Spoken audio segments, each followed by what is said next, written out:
And now we should be live. Hello, everybody. Hell yeah. I don't know who was starting this off, but hello, everyone. We're finally here.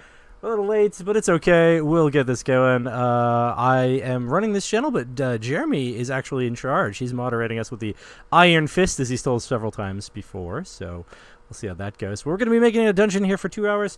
I'm not entirely sure if we're going to extend or not. We haven't decided that. We'll figure that out as we go, because this is just going to be us sort of chilling for the most part, as we were just talking about. But hello, everyone. Hello. So I hope you can see us all. Should be working. Sick. Yeah. Do you want me to take over, Scott? Yeah, why don't you take over? You're going? the moderator. Why don't you take over and give us like a outline of what we're doing and how we're gonna do it? Hell yeah. So, hi everybody. My name is Jeremy of Gordonnack Games and Cocaine and Alligators fame. You can find both of those at gordonnack.itch.io, I think, or whatever. Find it, Google it. I don't know. So Gordonnack Games and Dank Dice is me. Tonight, we're going to be doing this dungeon in 2 hours for the pool party, for the Absolute Tabletop Pool Party. 6 of my friends that are like tonight, we're going to be doing this dungeon in 2 hours for the pool party or whatever. Absolute Tabletop Pool Party. I think I've known. I think Kiel, you're the person I know the least. And I've had you on social media for at least like a year now or something like that, right? So, and then even farther back, I think Krystal is probably my oldest friend here. I think I've known you for like 7 years or something like that, Krystal. So these are all like OGs, Absolute Tabletop people, or the other group that shall not be named. Yeah, at least like a year why don't you guys take turns telling everybody who you are, even farther back. I think Krystal is probably my oldest friend here. Something I think cool about me, like an anecdote about how I said something funny. So these are all like OGs, Absolute Tabletop, and I guess if I'm the other group that leading that shall not be we'll just go whoever's next to me on my screen. And so Joe, why don't you tell us who you are, man?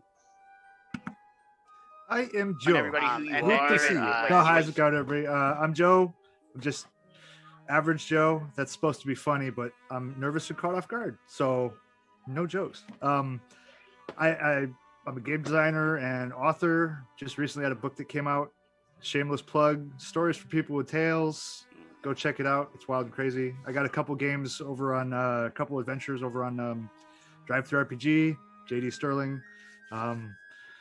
A fun anecdote about Jeremy. Congratulations. I saw that you were recently engaged, and that's what we got. And I'm loving it. Yeah. I'm all about it, brother. Happy times. Happy times. May the best days of your past be the worst days of your future, sir. Hell yeah, man. Thank you. I appreciate that, man. And it's my birthday in a couple days, man. This whole couple weeks are just fucking epic, man. 2 hour dungeons, birthdays, all kinds of shit. Now, weirdly, as soon as you started talking, you shifted over from right next to me. So we'll just keep on doing this until it doesn't work, right? So now, right next to me is an old homie, original member of the Body Vandals. John, tell us who you are, what you do, where we can find you, and a fun anecdote about Jeremy Childrey.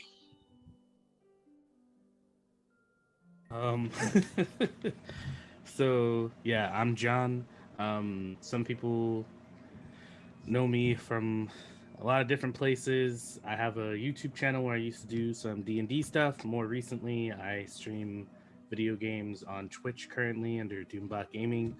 So if you want to look me up over there and come hang out, twitch.tv/doombotgaming. But yeah, I've been kind of just chilling. I haven't actually touched any RPG stuff in a long time, but a fun thing about Jeremy, I don't know, man. I can't think of that on the spot. Well, that's fine, I suppose, for the time being. See, everybody else has a lot more time to think about a fun Jeremy Childrey anecdote now. They're over there Googling and stuff like that. My fun anecdote is that the Animal Crossing games over on Doombot are not to be missed. I don't know if you're still doing that, but those were my favorite streams. Are the ones that I've watched. Yours is the Animal Crossing ones, mostly because I don't have a Switch, so I just live vicariously through you. So so now the convention has stopped. It doesn't work anymore because Joe's right back next to me again. So unless we want to hear like Joe introduce himself again. Hi, Scott, I'm Joe. How's everybody doing tonight? Scott, did you sufficiently introduce yourself? It didn't really sound like it. Like, I'll introduce you. That's Scott.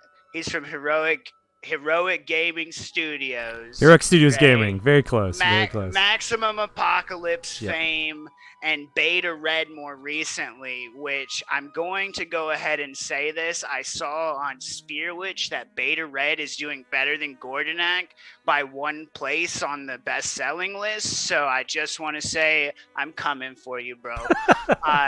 But yeah, is there anything else you want to... No, that's good. You did a great job. That was a great job. Hell yeah. Hell yeah, man. I know you, dude. I know you. So next, Lloyd, let's tell all the motherfuckers around here that don't know who you are, right? We don't have time for this. We got a game to make. I'm Lloyd. I have channels and stuff out there. Scott has it all in a bit of text that I'll put into the chat if you want to find me. And I used to bash Jeremy in games of Magic. And that's basically it. Let's go. I seem to recall those games differently, but we will go on and move on because I'm sure it's some sort of weird time, like 25 o'clock in Ireland, and it's -1 in Australia. And it happens to be that the Australian was right next to Lloyd. So Kiel, who are you? What do you do? Hey, I'm Kiel Adams, just a regular old dude, just here to have some fun. I run, write, and play a lot of role-playing games and a bunch of other stuff. You can see in the little scrolling thing at the bottom, keep an eye out for my name. All the details are in there. Stoked to be here. This is going to be good fun. Thanks for hanging out, everyone. Play. It's almost as if your motto is related in some way to what you do. I spent all night crafting that zinger. Hell yeah! And I have an anecdote. The anecdote I have about Jeremy is that at one time I saw him wrestle 2 coked up alligators, and he won. Yeah. I mean, listen. In fairness, I had done a lot of cocaine too. So like I was. You can't go into a situation like that uncoked up. Well, that's how it went south. They tried to shortchange you on the product. I think that's how it went. They were the cocaine dealing alligators. Shit, have you read my book, man? So, and then last, but definitely not least, probably my oldest friend in here, Krystal, the very wise. What is up, old friend? And who are you? What are you doing here? Hi, I'm Krystal. Jeremy likes me because I'm really good at killing players, and Jeremy himself is really good at dying in every game that we play. Like, I don't think we've had one game where you haven't died yet. Yeah, I'll volunteer to die at the end, right? Like, I'll be like, "Are you sure that I shouldn't just die right now?" Yeah, yep. I have witnessed him survive a Call of Cthulhu game by basically stealing the keys to a car and ditching everyone to die, yeah, but he did the survive. Other thing I might do. I might backstab everybody at the end of the game, especially if it's a one-shot. All right, so now that everybody's introduced, let's tell them a little bit more about what the fuck we're doing, and then I'm going to start getting some of these. So this is one of the things of project management, right? So I'm doing the graphic design, and I'm doing the mapping tonight. Right, we definitely need people to be taking notes. Probably everybody should take notes, but who wants to be the note taker? I think I can be the note taker. I wanted to be Kiel. I was just saying, like in an official capacity. I take a pretty mean note. Kiel is the note taker tonight. So, Kiel, you're going to be kind of responsible for getting the outline down and plugging our stuff into it, right? Sweet. And then I think this is a perfect time to kind of jump into my main dungeon design tenets, right? And anybody can add anything after I'm done or whatever. But I think I'm gonna say there's one extra. I normally do like 3 things, but there's one extra special for this tonight because it's such a collaborative thing, right? So, and it's this one. So I think the theme of the dungeon is going to be important tonight. Like, what is it, right? And I have 3 main rules whenever I design a dungeon, and that there needs to be something to fight, something to talk to, and something cool to do or have, right? So, you know, like a magic sword or whatever. Obviously tonight we're going to go system agnostic for this because I'm sure that all of us have different systems that we would prefer to see a dungeon in, right? But I think those are the 4 main things for me, right? Like we need to get a theme down, right? Which I kind of have an idea for, right? Somebody to talk to, not just some kind of violent asshole NPC, right? Just you know, somebody who has something interesting to say or something, and then The princess is not in this castle? yeah, maybe, right? Maybe it's a princess. Maybe it's reverse princess Mario situation. Maybe it's a trapped Bowser, right? So I had kind of a vague idea that we could kind of jump off of. Oh, by the way, does anybody want to add any kind of oh, and then let's keep it to 6 rooms tonight. Let's do 6 rooms for the dungeon, right? I think that's a manageable amount of rooms to be able to do and draw and shit like that. And then yeah, I think that's it for me, you know? Like does anybody have any kind of rules that they use whenever they're building a dungeon or anything like that that we need to add and consider whenever we're doing this? I think those are a great start. Like for me, I always focus on versatility and usability. Like I look for like what's the maximum amount of use that you can get out of it, whether that's, you know, pull stuff out to farm into something else or just like, I don't know, that's just me. Like I like that usability and having that versatility for it. Excellent. Excellent. I generally like to have at least one sort of challenge that comes up that isn't a combat related challenge. So the talking Excellent, to thing, yeah. talking could be talking, you know, good or bad, but like a challenge that isn't like a skill challenge kind of feel. Something that's not like totally. Yeah. I'm with you. The vibe of a place, like the feeling and the theme is like so important, even if like the window dressing of a dungeon isn't window dressing. It's like the whole point, right? Like, so I think that's super important. Sick. I mean, vibes are important all the time, right? And especially important when it comes to dungeons, right? So yeah, vibe, theme, super important, right? I'm getting a little bit of echo now too, guys. Weird. Does anybody have the stream running live with the sound on? I guess that wouldn't do it. It'd probably be No, way but more that was exactly what was happening when everyone was hearing like feedback and echo. I was like, oh my gosh, this is that thing I was just talking about. God damn it. So then I figured out what it was, and I shut it down, and that's why no one. Oh shit! Did you start the timer? Oh yeah, it's going. We're at 146.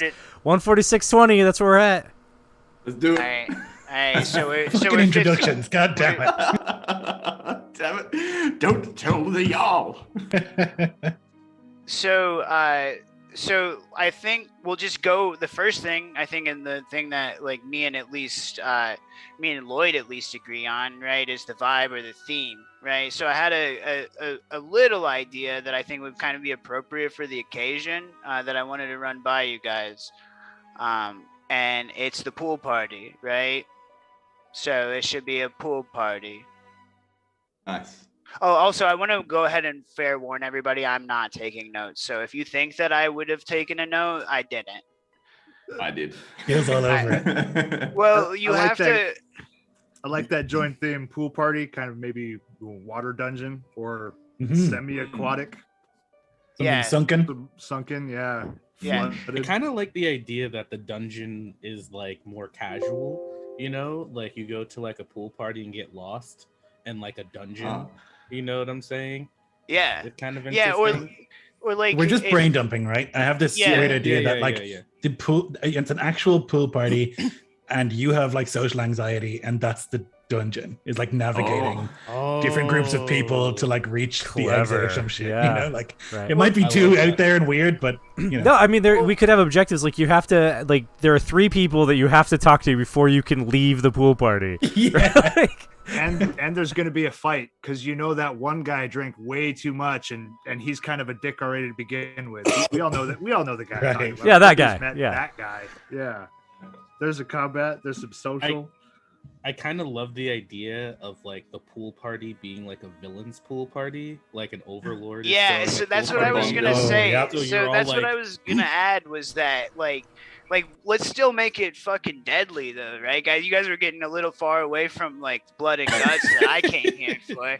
So like let's make it casual, but like casual for monsters. I say that. I say we make it like a salt pool, and then like at the bottom of the pool, there's like a glass panel with like sharks swimming around, and Yeah, like at so- any moment. I like the panel- chat's suggestion of like 6 Flags over Barovia kind of thing like Anyway. Yeah, so like so in Florida Man, right, and the cocaine and alligators, right, a lot of that is like the hell of fucking like living near Disney and the hood at the same time and shit like that. and Yeah, like so, at any moment. I like the- panel- said that. But so what do we got down on paper so far? We got pool party, right? And we've got we've got some fucking cool ass sharks that you can see that are ready to be released at some point. Right? So Oh, man. I think did we So- land hold- on it with like villain pool party or whatever? Hold on. I have an idea. I just want to pitch this real quick. So if we have a pool party, and this is like the villain's pool party, maybe the heroes could be like the entertainment that was brought into the pool party, and you have to try to like survive the pool party of like whatever villains or dungeon lords or whatever. It's like if you were put into a pool of sharks, it's like, yeah, okay, all right, let's put the heroes into the pool of sharks. Well, we can do like what we can do is we can add like a little letter or something like that that you like you said, like Barovia, right? Like kind of like, hey, come to our pool party. It's gonna be sick. You definitely won't get eaten. Yeah. Well, I was thinking when you said the PCs are the entertainment, I like to think, yeah, maybe it's the PC, like it starts with the PCs were invited. They think they were guests or whatever, but it turns out, you know, they're the entertainment for everyone, you know, being hunted for sport or like being sent through these trials and that. Yeah. Good So idea. so like maybe note down, right, with the person to talk to, right? Maybe one of the talking points is that they, you know, kind of talk about like why the PCs are actually there. So we've got the letter, right, and then we've got like the NPC kind of countering what was written in that letter or whatever, right? Be like, no, dude, we're gonna eat you. or like maybe it's the guy at the front, like the gate ticket person who like takes their tickets and like, you guys do know why you're here, right? Like after they've passed through the gate. Yeah. Like, yeah. All right. Oh, man. So let's plug that into the outline, right? Let's get Room 1? I think that we should start with room 6, right? Which would obviously be the crescendo and the pool party where all the villains are in the water and stuff like that. Yeah, I tend to like that way. The starting right. with what our conclusion is, that way we know what gets there. So From the beginning. why don't you guys work on room 6? I'll start to kind of I'm going to start to kind of get the layout spread kind of you know, so that we can be able to put the map and the text on it with a pretty background and stuff like that. So I was thinking maybe like, you know, some sort of blue, obviously, like are we doing like black and blue, or like should we just do like solid blue with like a texture and then do all of the stuff in text boxes or something like that? Let's do like that light blue and hot pink combo. Always looks good. Hell yeah. Oh, yeah. All right. I'm there. Yeah, that's Oh a yeah, pop. lean into my branding, baby. So like it's like a can you guys see what I'm doing right now, or is that like No. okay? None of them can see how do we anything, make yeah. that happen? I don't know if we Yeah. can make that happen or So not. like, if any of you guys have the stream pulled up, it does have like a little bit of a delay, but you can see it on the stream. Yeah. Right. I mean, conversely, So- we could all become friends on Discord, there and I we could go. try to throw you in somehow into the Discord. So and just to like let I don't know exactly how Kiel is doing his outline, right? But like I literally do like fucking pool party room as 6 and then just bullet points under there, right? So Yeah. I don't know how many bullet points you guys want to do, but 3 or 4 works good. So we have a doc in the chat of Zoom. If you guys aren't in there yet, there's a doc that we're working on, a Google Doc. If you want to jump in there, Yeah. Oh, you kept saying a duck, and I was like, we've got a duck in here, and he's helping too. He's quacking. Oh no! Oh, if you open the chat. Oh, I can send you. Yeah, if I open the chat, it will cause all of your heads to move. So yeah, Oh, I can't. I'll you send it in the love Facebook chat too. technology. Right? Right?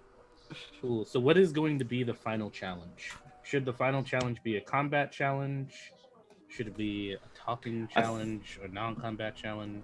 Well, I think mean, it should it's- probably be open for a little bit of things, right? Like, Right. So I mean, I guess the pool party is in full swing. You're there for some reason, but it's like a villain's pool party. So like, it's like a day off, like a corporate villain day off for like the goblins and the whatever. Like the boss is like, oh, I'm gonna throw a party at my mansion, and so you can all Villains hang out Inc. here and Yeah. right, and then I guess like the crescendo is, look at these stupid adventurers. They came here on like because we asked them to. Let's all They point and laugh actually at them and, like, came. eat Yeah, them. Yeah, whatever. But I guess like, yeah, I don't know. It's tricky because there are several rooms before then where the players need to have agency, right? So if they get to Right. 6 and then suddenly it's like, haha, like I don't know if that's super fun. Right. I kind of imagine I- it like. Rather, Sorry, I was it's gonna actually say. rather like restrictive because it doesn't matter how well or clever they are before that point. If at the end the villain is like, actually, we've been waiting for you this whole time, But that's what I think that comes out early on, right? It's like in sort of scene 1 or whatever, it becomes apparent that they're here, that they're being messed with, and then they get sent through these 6 trials kind of thing, Yeah. Okay, That's kinda yeah, how so- I envisioned it. And the 6 trials don't even have to be linear either. Right. I think that's Yeah, that's what I'm getting at. Yeah. All right. I was thinking you were getting at. Sorry. Okay, so it's sort of like an obstacle course for the Yeah, adventurers exactly. or something. Like this is like the villain's entertainment, right? So they're Right. like, hey, Yeah. go do this Oh, thing. Like yeah. I almost imagine it like a relay race. You know what I'm saying? Oh, Where you yeah. kind of have like Oh. everybody's like betting on which of the people are gonna make it out. Yeah, I was Totally. just And thinking you that. got It's like that people Total Wipeout watching. show, is it called? Mm. Where, yeah. There's a commentator, like. So like with that being said, I kind of feel like maybe the 6th room, like the last challenge, should be like maybe like a battle royale or maybe like a first to like turn the PCs or give the PCs a chance to turn on each other to be the last ones to get out, or come up with a different alternative on how they can all get out without turning on each other. But to have that last thing be like, all right, cool, more than one person got here, but we only So want let one me reel victor. you guys back in real quick, right? So it's not important that for us to necessarily decide how the thing goes, right? We need to present a situation and some NPCs and a setting for this to happen, right? Like if we want like somebody to go a certain direction for trials or whatever, we say we're in a room with a sign that says this way for trials. There's a table in the middle of it with an apple on it. The apple is poisoned in parentheses. There's a bulletin board over here and it says this, right? So it's going to be up to whoever's playing the game, right, to be playing the dungeon to say, okay, this is how I'm going to handle this situation, because we don't even know what system they're going to be playing in, right? Somebody might be playing in a game with no social mechanics at all, right? They might, no kind of what is it? I can't even remember what 5e does for that, intimidation or whatever, right? You know, nothing like that, right? They might be playing something that's pure, like bare bones, right? So instead of focusing too much on like how it's gonna play out or whatever, we need to just present them with the things, and then they do something with the things, and unfortunately, it's out of our hands at this point, you know, or at that point, you know. Yeah, and we'll try and tie like some of the interesting NPCs to some of the things, you know, like the poisoned apple is not just there in a vacuum, like yeah, exactly. So depending how they interact with that, then maybe later on, you know, we have the little there. Poison apple. We've got a pool party. Swamp hag. I mean, poison apple, a witch is kind of a thing. Like, there's almost a little something maybe. So what if the last room is like a flooded room, or a room that's flooding, and the thing that they're trying to get is a floaty, and there's only one floaty? Right. So they have to decide how they're going to handle whether people are going to sacrifice themselves or whether they share the floaty. And it's bigger than a fucking door that Rose like sacrificed dude for. Yeah. Like they both could have fit. Like it's not that kind of thing where they can all fit on the floaty. Right. And like Rose is just like, no, you're gonna have to slip away and die, Leonardo DiCaprio. Okay, bye. Well, it was like we could say that it's like some sort of magic floaty, so that whenever they leave the dungeon, right, they've got like so that kind of fills one of our slots of things that we need, right? Something cool to get, the cool thing to get and take with you, right? So we've got like this flooded room. So maybe that's the name of room 6, right? Like flooded room or whatever. The flooded room, yeah. Does anybody have any objections to room 6 being called the flooded room? Okay. So 6 is the flooded room, right? And then there's a magic floaty, right?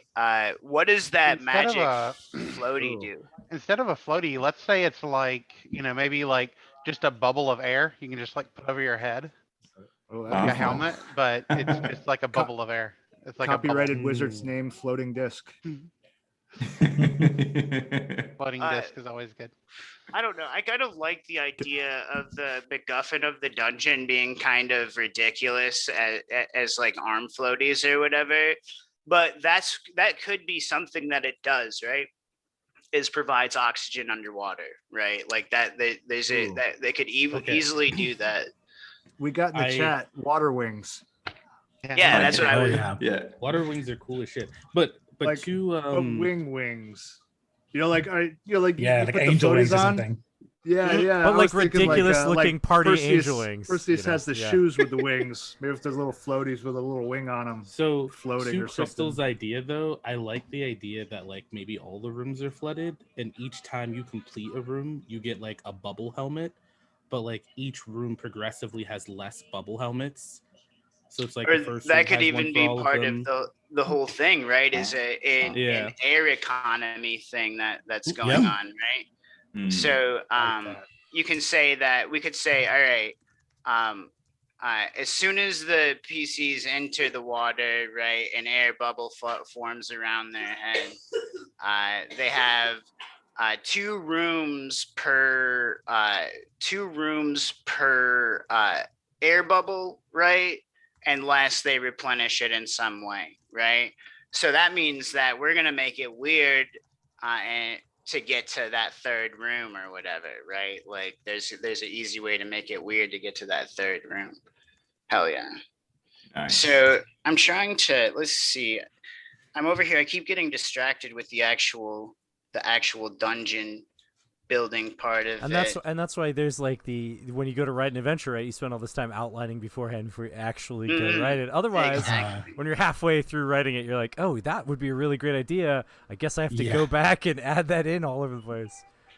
Yeah. Like seriously, how can you get distracted when you're sitting in like a space with 6 rad creators? Man, like, how are you getting distracted? How would I do that? I'll just do a little rundown what we have in the doc so far. We've got Grak Thrul the Malevolent, a powerful villain, maybe a lich or something. Corporate day out for the villains. It's his mansion or their mansion.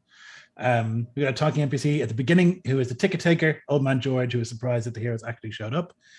We got Shin Kika, a skeevy goblin who is taking bets on which of the heroes, if any, make it.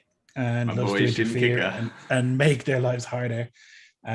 We've got stuff about as soon as the PCs enter the water and air bubble forms around their head, they have 2 rooms per air bubble unless they replenish it in some way. An idea for room 3, the 2 statues, one always does something unexpected, so some riff on the 2 statues thing. Room 4, the floor is literally lava. And then room 6, the flooded room, magic water wings of water breathing. That's what we got so far. So Awesome. were we thinking about making the whole dungeon underwater? I think we talked about that, right? Yeah, that was the idea guess that I pitched. Was yeah, that the so- whole dungeon was underwater? So going back to that shark idea earlier, what if we had it to where the sharks, like, they're separated, like glass or something on the sides, right? So like the villains can look in and stuff because it's all made out of glass. If we're going with the idea that villains are watching, and so then it's just like the whole time the players are looking at these sharks, like when are they gonna bust That's in? some And then good it's like, foreshadowing. Yep. So like I love- so like whenever I go to do the dungeon, I have these walls that are kind of like industrial walls. So that would kind of maybe represent like the top of the aquarium, like the reverse aquarium or whatever the Right. fuck this is, right? yeah. You know, is that the guess name of the? Is that the name of the? It's the pool, the reverse aquarium pool party. Is that the name of the dungeon? Yeah, I think it Do we could be. Yeah, The reverse aquarium. We could do something with the water level increasing each room. So like the longer, or we don't want to time it, it's complicated, but each time you like complete, it's like whoop, another like 5 foot of water. So like by the time you get to the last room, it's all water. Gives the players maybe a bit of time Or- to get accustomed. Well, I feel like it can if all we- take place in one room, and then every time they complete a challenge, that the water increases a little bit. Oh, It that's a good definitely idea, creates too. some urgency. Right. Yeah, I definitely like the idea that the rooms are all flooded, because I feel like when we present the reward of like there's 3 air bubbles, it immediately creates tension. Yeah. You know, because it's like, oh shit, well, a decision has to be made here. Right. And There again, are that's air presenting bubbles. problems like Yeah. characters might have abilities to, if there's a druid that can have a spell that breathes underwater or whatever, then that's Exactly. a chance for them to So have their cool I've moment. been So- doing my clients' work and InDesign for the past 4 months, right? And but I chose to do this tonight in Affinity. If anybody's wondering what program, and I can't remember where you go to put a stroke around a shape. And I I go to It's over. FX. Yeah, over what? on the right hand side, like select your layer, and then if you look down Okay, to the yeah, bottom yeah, on your right hand yeah, menu, yeah. hit that FX with your layer selected, and you can get into your stroke. I use Affinity for my stuff. But If I it wanted all to point takes- out real yeah. quick. Where's the you had FX? mentioned it's literally it just says FX. It'll be like there it is. down on the I see it. bottoms there. Whoop. I see. Or you could right click and pull it up, I believe. How am I But, you doing on mentioned, this, guys? Am I like totally off base, or are we close on the color scheme and the little background design dealie? I should probably open and look at Yeah. I mean, that. Yeah, I'm not I do wanna sure point out if where I we're can, looking at it at. Yeah, it's, Oh, it's on the YouTube stream. yeah, it's on the stream itself. It looks like you've actually chose the same purple color that I have streaming at the bottom of the screen. So as far as everyone at home is concerned, it looks like we've done It's some like- kind of it's like- planning. Oh, Yeah. sick! Hell yeah! Hell yeah! I do want to bring up before I lose the idea. You mentioned like someone possibly a druid and stuff in Magic, and I love. I mean, it might sound mean, but as a GM, I love to kind of like not take their agency, but something like an anti-magic field, or I mean something that So they can it could be- combat and take away, but something that like saps some of that magic In or one of the rooms, nullifies maybe. for It a would be moment. sick if it was like Yeah. room 3. So they're used to using it, and then they get to room Yeah. 3 and they're like, Yeah. Yeah, and there's All of a also sudden, fewer there's bubbles just- in room 3 by then as well, So yeah. I think we need to have like air bubbles equal to the number of players minus 2 or something, right? That's what Oh, you want man. to. Yeah, that's Some how shit you like always that. want to keep the tension, because then if one does die, there's the next room. There's yet even Yeah. less bubbles.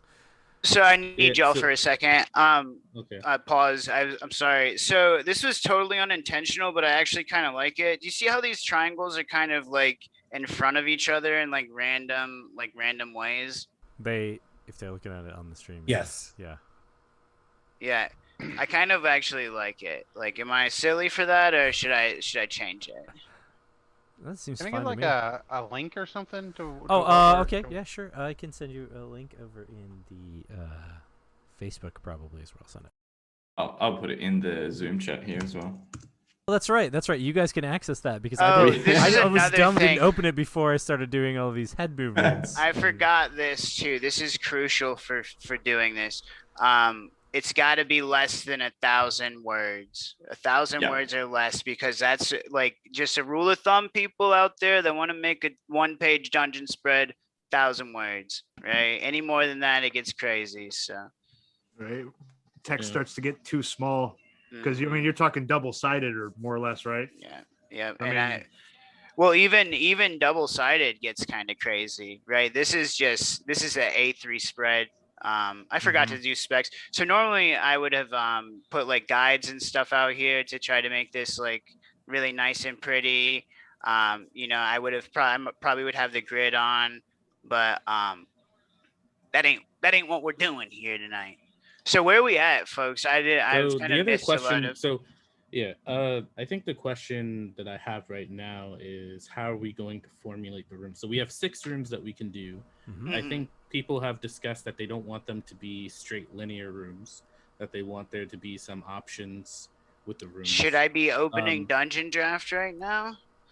I should. Well, I mean, first, Maybe. I think we need to answer John's question. I think what John's getting at is it going to go room 1 to then room 2, or will it go like 1 and splits between room 2 and room 3, right? Yeah, exactly. Yeah. So like, are the Yeah. options that we're gonna be like, is there like a dedicated room 1, no matter what happens, like they get thrown in, there's room 1, and then depending on like what happens, or is there like 2 doors that go off room 1, and you get into either of those, Yeah. like, you know what I'm That's saying? fair, With yeah. like, how do we want to? We have 6 rooms.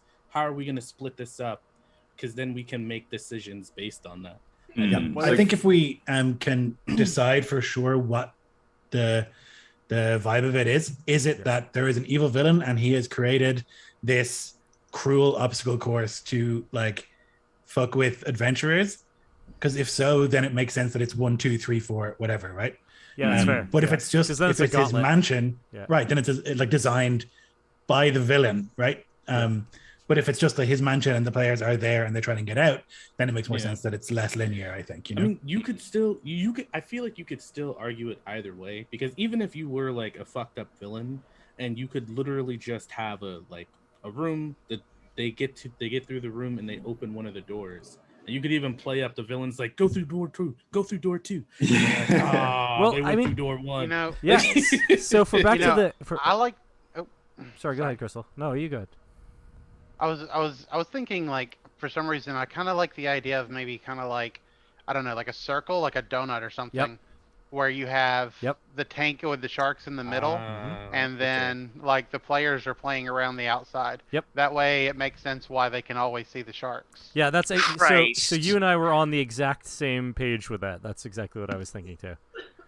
Just Oh crank my- out a perfect circle there, Jeremy. Hey. Let's do Yeah, it. I know. Go for it, buddy. Go for All it. right, so it's gonna. How about a What if- square, but the same Yeah. thing? Right? Right. I mean, you could easily just have Would like that be square okay? square rooms with little glass tunnels in between them, and that would be like the way Yeah. you would. Yeah. Yeah, that's probably it. Yeah, right? can you please draw an intricate Circle shape. Yeah. dungeon? Yeah.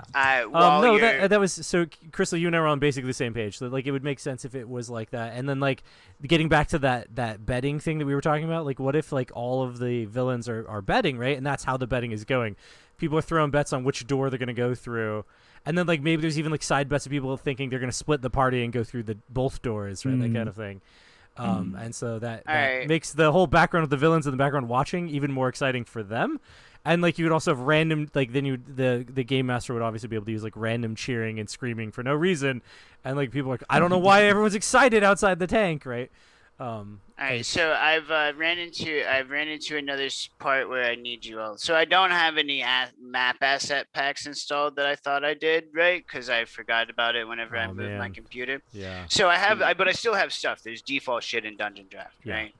So like, I got some like battlement walls. I got some cobble walls. That's probably not gonna work. These Concrete for sure. ones. Concrete, I yeah, was do the about to concrete say ones, that yeah. looks, and maybe I could color those blue, right? And that would make Yep. it look like that glass or whatever. Right, like glass. Mm-hmm. Sick. All right. So I'm probably gonna, whenever I export this, I'm gonna do like, I'm just gonna wipe out the background or whatever. So that's just not that super important or anything Right. like that. But let's see, how big should this be? So we decided that it was gonna be a square essentially because I can't draw a circle easily. There might be a way to do that, but I don't know. I don't want to. You know, with Dungeon Draft, I haven't been able to figure out how to do diagonal angles yet, so I don't know how to do that. Yeah. Okay, yeah. So, what are we thinking? Like this big? I don't fucking know. I don't care. I mean, I guess it could needs be, to I don't know if this is anything, but it could be like a circle of squares. Like Yeah, that's the first room is here, So and then yeah, like you you could do do a like a Yeah, next that's round. what I was Okay, doing, I yeah. see what you're saying. I see what you're saying. Yeah, So like, It needs to be big enough to have those rooms around the outside with that kind of central glass room that you're seeing the sharks in as you're circling around it. Mm. So And those Okay. mofos are looking hungry. Oh yeah. So the way that I Yeah. see this going is that we pretty much have a dungeon with two paths. Is that Essentially. you have like the first Mm. room, and then based on the door that you choose in the first room, sets you on one or two paths. So really, Correct. we're making two dungeons with two variable rooms and two rooms that are fixed. The final room is fixed. The first room is fixed. The two in between rooms are variables. So I Can I think make if a- we Yeah. had like a ton of time, right? Like Yeah. we would worry about what path they were gonna take, right? I mean, But they could always because of the- backtrack. because of the fact that we're working under a time constraint, right? I think that it's important to try to make it not matter, right? So can So I? there My is the pitch for option that- of sorry, Kiel, of like Yeah, the you go. quantum room. So they go left or right, but that's room 2. That's Yeah. what I was about Like, to say. that's what- Something along those lines is more only the Right. sixth and final room is fixed. The Right. first 5. So we have them as islands, basically. Like they're, there's 5 rooms that you can do in whatever order, and there's the air economy aspect Yeah. happens in the same order, but the rooms themselves Right. are different depending on if the GM rolls for them, Right. because then And if you have a the roll first table, room. right, or something. Yeah, exactly, yeah. Yeah, and that's exactly how the first adventure that we're gonna have out, the adventure we're having out for Maximum Apocalypse for free RPG Day is actually based on that concept. Like the fun house the evil killer clowns are running is basically just one room, and then each time they go through a door, the GM just randomly determines what the next room is, and then inevitably there's the big central room where the final fight / how do we get out of this place is actually a thing. Right. If we're thinking about usability, that's a really good feature, I think, right? Yeah. And also, this is gonna be really easy to put on this fucking page, I think. Yeah, So is this what we're talking hard. about right here, right? Like, Yep. like this Totally. kind of like. I think so. Like there's a central room. So it's almost like there's 7 rooms. We just made a 7th room. Mm. Right. Great. There's 7 Well, rooms unless the players don't middle go one there, is huh? the 6th, Yeah, the players don't go into the middle room. The middle room is like the ominous threat, and I think it would be cool if, like, in each room there's like clearly like a slit so that it could open at any time potentially. Oh my God. You know, So okay, And you what want if all the sorts of middle beasties room inside. held, like a I don't know, like a sea creature or something that was Yeah. like the overlord or whatever is in the center. Oh, yeah, like an wow. aboleth or like a kraken or Yeah, something. exactly. Oh, Yeah. Kraken. Yeah. Yeah. I like that. Yeah. Yeah. Nice. Just like a watching like a and telepathic kraken, right? That Yeah. communicates with Yeah. their minions. Yeah. Like Like they're an like the aboleth is announcer, like the players can hear them announcing the shit that they're Hmm. doing. Yeah, but like if we're gonna go ridiculous, the announcer has to be somebody who also has a podcast that, and their name is like Bo they're totally Mogan or live something. streaming this. They're live streaming this. This whole thing is being live streamed. Right, it's being live scried. Li- Get out your scribe ball. Tune in. Yes. Yep. Nice. I love it. Villains around the We globe. got mages all All right. over the multiverse tuning in. So can I just confirm how many rooms are we doing then? So There's are gonna be we six right? narrowing rooms. it down to Yeah. 4? Or No, it's gonna be so we're 6. still So we got doing the 6 full rooms. The central room is only a room because the water bodies are in there, the players don't go in there. Maybe what is in there could come out, but like it's locked off, and that's where like some of the baddies are, like the sharks or the aboleth or whatever it is. Yeah. I like what was said earlier about I think what Krystal said about that there's like a slit or whatever, that it looks like at any point it could open into any of the rooms that they are in, and potentially, you know, that fear that they might have to deal with that now. That oh shit, this thing might come at us. Like that's kind of a cool ominous threat. Yeah. It would be cool too if the water of that room was really murky, so like suddenly it's just like thunk against the window or whatever, like a weird sucker or something, you know? Yeah, like that scene in oh man, my brain wanted to say Contact, but it wasn't Contact, or maybe it was one with Amy Adams or whatever. No, the one with like Amy Adams and like right? No, it was, I think it was Arrival. Arrival, yeah. The ships came in, and there was like that whole murkiness and the wham, and then the thing, that weird egg stuff. That was a cool scene, and like I see it. That's cool. I love it. Scary stuff. So combat, right? So I'm guessing at least 3 of these rooms should be combat rooms, or 2 of these rooms should be combat rooms, right? I would say at least I think 3 is maybe a little heavy on combat. Yeah, I would say two is good. I think sounds great. Yeah, I think you're right on that. Yep. That could make it for, you know, whatever choice they take going around. Like there's going to be one on either side. Right. I think it's sort of. Kinda I mean, like that. to my brain, it's always good to start a session with action. So like room 1, you're dropped in, and there's like, I don't know, water goblins or something that you have to like deal with, right? Like just or something even more basic, just piranhas. Right. Yep. Something something so I'd fightable. like I'd like to interrupt you guys, try to jump back in here with you. Just take a look at what I've done so far. I've got this basic dungeon drawn. Right. I got like a little like mode or whatever the hell, like maybe it's in the water or something like that. We didn't really discuss that, and I don't think it's really important to what else everything is being written, but I think that kind of looks cool, right? And then I've got this basic background or whatever that we're going to use to put all the text on, right? So can you guys, I said that I would draw something, right? I'm not very good at drawing though. This is important to remember, right? Like I'm not very good at it. So like, can we go ahead and what are we doing on time? We've got like approximately an hour left. Yeah, we got an hour and 12 minutes left. Okay, so we've got a little over an hour. How much? So how far? We've got 6 rooms, right? I've heard everything that you guys are saying to make sure that it's that it's going somewhere. But like, where are we? Like, as the project manager, I demand that somebody give me an update. So if I was gonna say what we should do next, I would say each person takes a room and just like brain dumps on one of the rooms, and then in like 6 minutes we come back and we read what we have, and then we just like, you know, iterate on it. Yeah.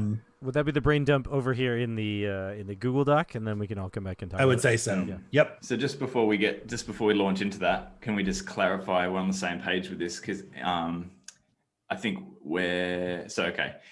In my mind, it's very modular. In order, like the way that the GM runs it, like they start in one spot, and that could be any of the 5 or maybe 6. Doesn't matter if they go right or and left, then, right? Yeah, well, okay, so that's what I was asking. Is it they have to go right or left, and then it's a set path from there, or is it still modular as they want to prep it? You know what I mean? Right. I think modular is going to be the easiest thing to get. So then it's not. So the room, you know, first room, second room thing is more about the order that they go through things, and that's where the air economy will come in. And then so the rooms that we're going to brainstorm isn't room 1, room 2. It's like combat room 1, combat room 2, because they exist, they're floating, you know. Yeah. So I'm just going to change these headings here. So like, if we're going to like pick one each and brain dump in it, then we'll go like combat room 1, combat room 2, like NPC, like dialogue room 1, or whatever. The floor is literally lava. That one speaks for itself. That's like an environmental challenge. Yep. What else is there? Talking points. Oh, something cool to have. Yeah. There's also the skill challenge room we haven't really covered. There we go. Yeah. Cool. So we've got skill challenge room. The room with the floor is literally lava. NPC dialogue room, and 2 combat rooms. And then the flooded room, we're still calling it that? Well, everything's They're all underwater, flooded right? now, eh? Yeah, they're all flooded. So Yeah, so I just But did a final so Call it the I single need bubble room. I need right now like a simple idea for like a drawing of a monster that's going to be in the thing. You said these are like nefarious monsters, so like maybe like some sort of really scary shadow in a suit or something. So I think we were saying like thinking an about a obelisk or squid. something. Yeah. yeah, we were thinking like So- a squid or kraken or something. So like a squid, a squid in a suit or I think a squid in a suit's kind of great. What if it's a mind flayer, like a mind flayer adjacent? Yeah, right. yeah. Ooh. Yeah, I But was like gonna an put the old one mind tentacles out flayer, there. like the Yeah. the alpha mind flayer or something. So it's a Yep. bigger one. I think Oh that my you're God, we all went to underestimating. Cthulhu's house. This is We'll yeah. take Cthulhu's house for a pool party. Going down to Cthulhu's So house. what I'm hearing is is that you know how to draw a suit, so that's in for sure. I don't actually know. I don't actually know. Right? I'm just This is, saying, I don't know like, how this is gonna go. But you know, suits are easy to draw. You just kind of put like some angles and then a tie, and Yeah. you're good to go, right? Well, I was gonna do it in my style. I don't know how much of my art any of you have seen, but it's like I don't know how. I You don't do know like how a to lot of describe line it. work, right? Somebody in the Hey. chat is saying that they want a jellyfish. A The jellyfish. Oh. Jellyfish that looks like a Chandelier. chandelier. Yeah. Hey, what if it's the person in dark floods? Chat, the Mhm. person in the chat. This doesn't even have to be the main person, right? Like this guy could just draw a jellyfish. Whoever that person is in the chat, thank you for saving me because I'm drawing a fucking jellyfish. Hell yeah. Way to go, Jellyfish Petra. in a suit, Yeah. baby. Jellyfish in a suit. Maybe Jellyfish it's a that looks bunch of jellyfish in a suit. All jellyfish right. that looks like a chandelier. That would be cool for one of the rooms. It's a Ooh. weird Those- encounter. stinging tentacles. Just Yeah. Yeah. I mean, not necessarily could a have, combat. like, Like that feels like a skill room right there. Yeah. You could have Yeah, like definitely. Although it Especially could- if you had the if you had like a room filled with jellyfish, and it's kind of like the Mhm. tile. Oh, that is a puzzle, school. Yeah, where that you is want a to skill swim challenge. toward like Yep. specific color Mhm. jellyfish without getting stung by the other ones. Yeah, yeah, yeah. Okay, it sounds like Jeremy has volunteered to take the skill challenge room. Yeah. Jeremy is I'm doing the skill challenge room. Or, I mean, Jonathan. Sorry, I said Jeremy. I meant Jonathan. Jonathan. Oh, Oh, I was like, Sorry, I No, said that Jeremy, was but I was great. thinking I Jonathan was in my like- head, and I my was words like, came out. shit. Yeah. I guess, man, but somebody's got to write for me. All right, That was- so Jonathan, yeah, that would sound like a pretty good skill challenge there. Why don't you elaborate So, Yep, on I that? think it sounds great. I mean, So- I feel like that's the end of my room description. Now you just gotta write it all flowery and shit. It's a room full of jellyfish. You have to go to the right jellyfish color. Boom, room done. Next room, please. So, how we, many we want the rooms to rooms? be less than 100 words, right? Yeah, so I I tried. think like something's Up- like up we don't to have to go 100. super complicated. Because Swim we've got towards 1,000 green words jellyfish. total, That's the so we do solution. need to like crunch it immediately. Like you gotta start with it being tight, right? Toy. Yeah. Point So, like like- a toy guy. Like I said, like the way that I do it, right? Like is I write the name of the room. It's some kind of fucked up room where people die, right? And then right underneath of that, what's the room look like when you get in that motherfucker, right? So you walk in, what do you see? Right? You see a bunch of fucked up shit. There's body parts all over the place, Oh my right? God. Like there's blood dripping down the walls, and then there's a refrigerator in the corner. There's chains hanging from the roof for no reason, right? And then bam, you start getting like more into the room. What's in that refrigerator? Inside the refrigerator, I like how I'm saying refrigerator like it's a real word. Inside of the refrigerator, there is a bunch of cupcakes, strawberry frosted. Only one of them is poison. There's 12 of them, right? Why would you ever eat cupcakes in a room full of blood? Underwater. And water. Yeah. Dude, listen, this is an So important. many Like, questions. this is 2 Uh, hour dungeon. This is the kind of thing that has to happen, right? I do just want to say the chat did have another cool idea for anybody What's that the might want to take idea? this. Iser said having a room that's filled with like squid ink It's like blackened with squid ink would be kind of. Yeah. I don't know if anybody Hell wants to yeah. run with that. I already did the I like jellyfish that. thing, but something to think about. Hell yeah, that's cool as Yeah. fuck, dude. You know, in defense of the why would you eat a cupcake you find in a dungeon? Yeah. Because you're hungry, I- dude. Dude, I've played Fallout and accidentally drank toilet water. So these things happen. Okay. You know, I mean, but you that was gotta- Bethesda I was trying to game. get the gold, but I ate the cupcake. And I all mean, Bethesda games, you just eat all the cheese. You're just like, oh man, there's a cheese in this cave. If you think that like I play games to do stuff that I would do in real life, you're crazy, right? I definitely drink the toilet water. I eat the cupcake. I double check the blood to make sure it's not poisonous, right? Eat a body part or two. Oh, All wait. right, so Sorry, guys. who's up? So how are we doing this again? Are you guys all taking turns to do the rooms and then we're coming back? Is that So what we're currently, I doing? think everyone's just throwing stuff in. I would just do that if you have an idea for any of the rooms. I think it would be good at some stage to be like, okay, everybody take like 3 minutes, type some shit on this thing, and come back. I have this combat room 2 now, the darkest squid. The room's water is oily black. A giant squid from the abyssal plane of water roams and will seek to devour anything that enters. I don't know if we need Ooh. stats. We don't have a system, right? So No Yeah. stats. okay. Don't even No, mention like- checks. Don't even like Yeah, okay. if you know, like maybe like general. So maybe stealth, maybe Right. stealth, maybe no specific to something like, you know, and don't even say like if you have this kind of check, do this kind. Just be like stealth check or whatever, you know, Yeah. a sneak check or whatever the Mm. fuck. All right, so Interesting. I'm gonna color this thing kind of like just like sloppily or whatever. So like, what color jellyfish is this right here? And guys, I just want to say again, like, thank you guys so much for coming and doing this. This shit is like kind of wild right now. Like, Awesome. I've never done anything like quite this like intense. And I want to also mention out there to the people who've been watching me like kind of like waffle around with my cursor. It's amazing how much you can forget about something under pressure. Yeah, Right. right. But at that junction, right? We are going to be sitting here for like another hour, right? Can we stop the timer, Scott?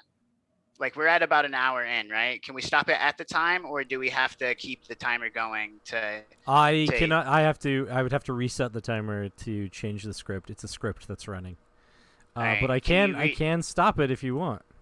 Can you stop it and then make it an hour left on the Yep, clock I can do that. after we get back from the break? Because Sure. where are we at right now? We're at an hour and 2 minutes.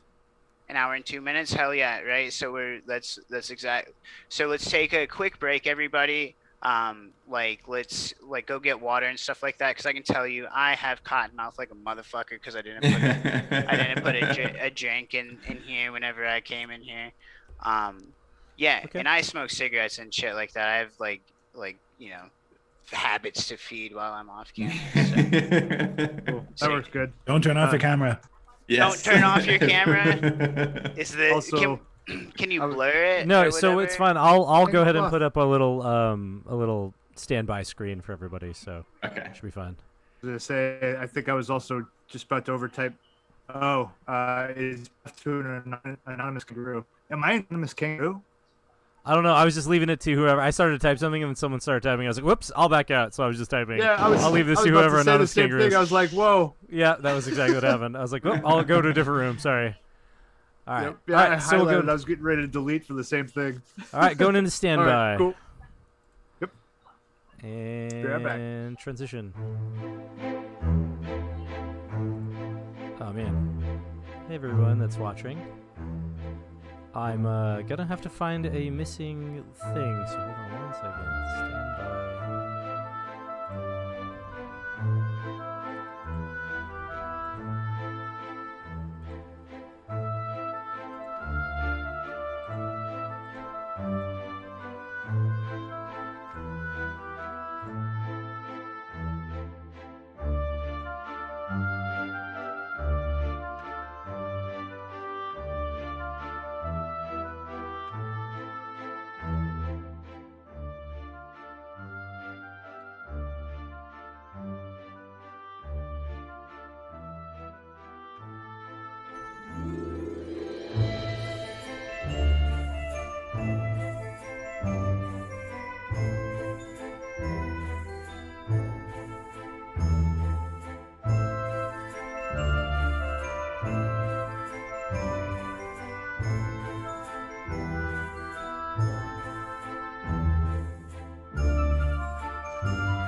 back. Is that my job to say or your job, Scott? I don't know, but we're back either way. So Yeah, we both said it, but I said it first. you did. You said it The first. question was You whether or say not best, brother. the audio was on. So you might have said it, and they may not have heard it. So I don't know who said it first. We'll find out watching it back we'll later. Find out.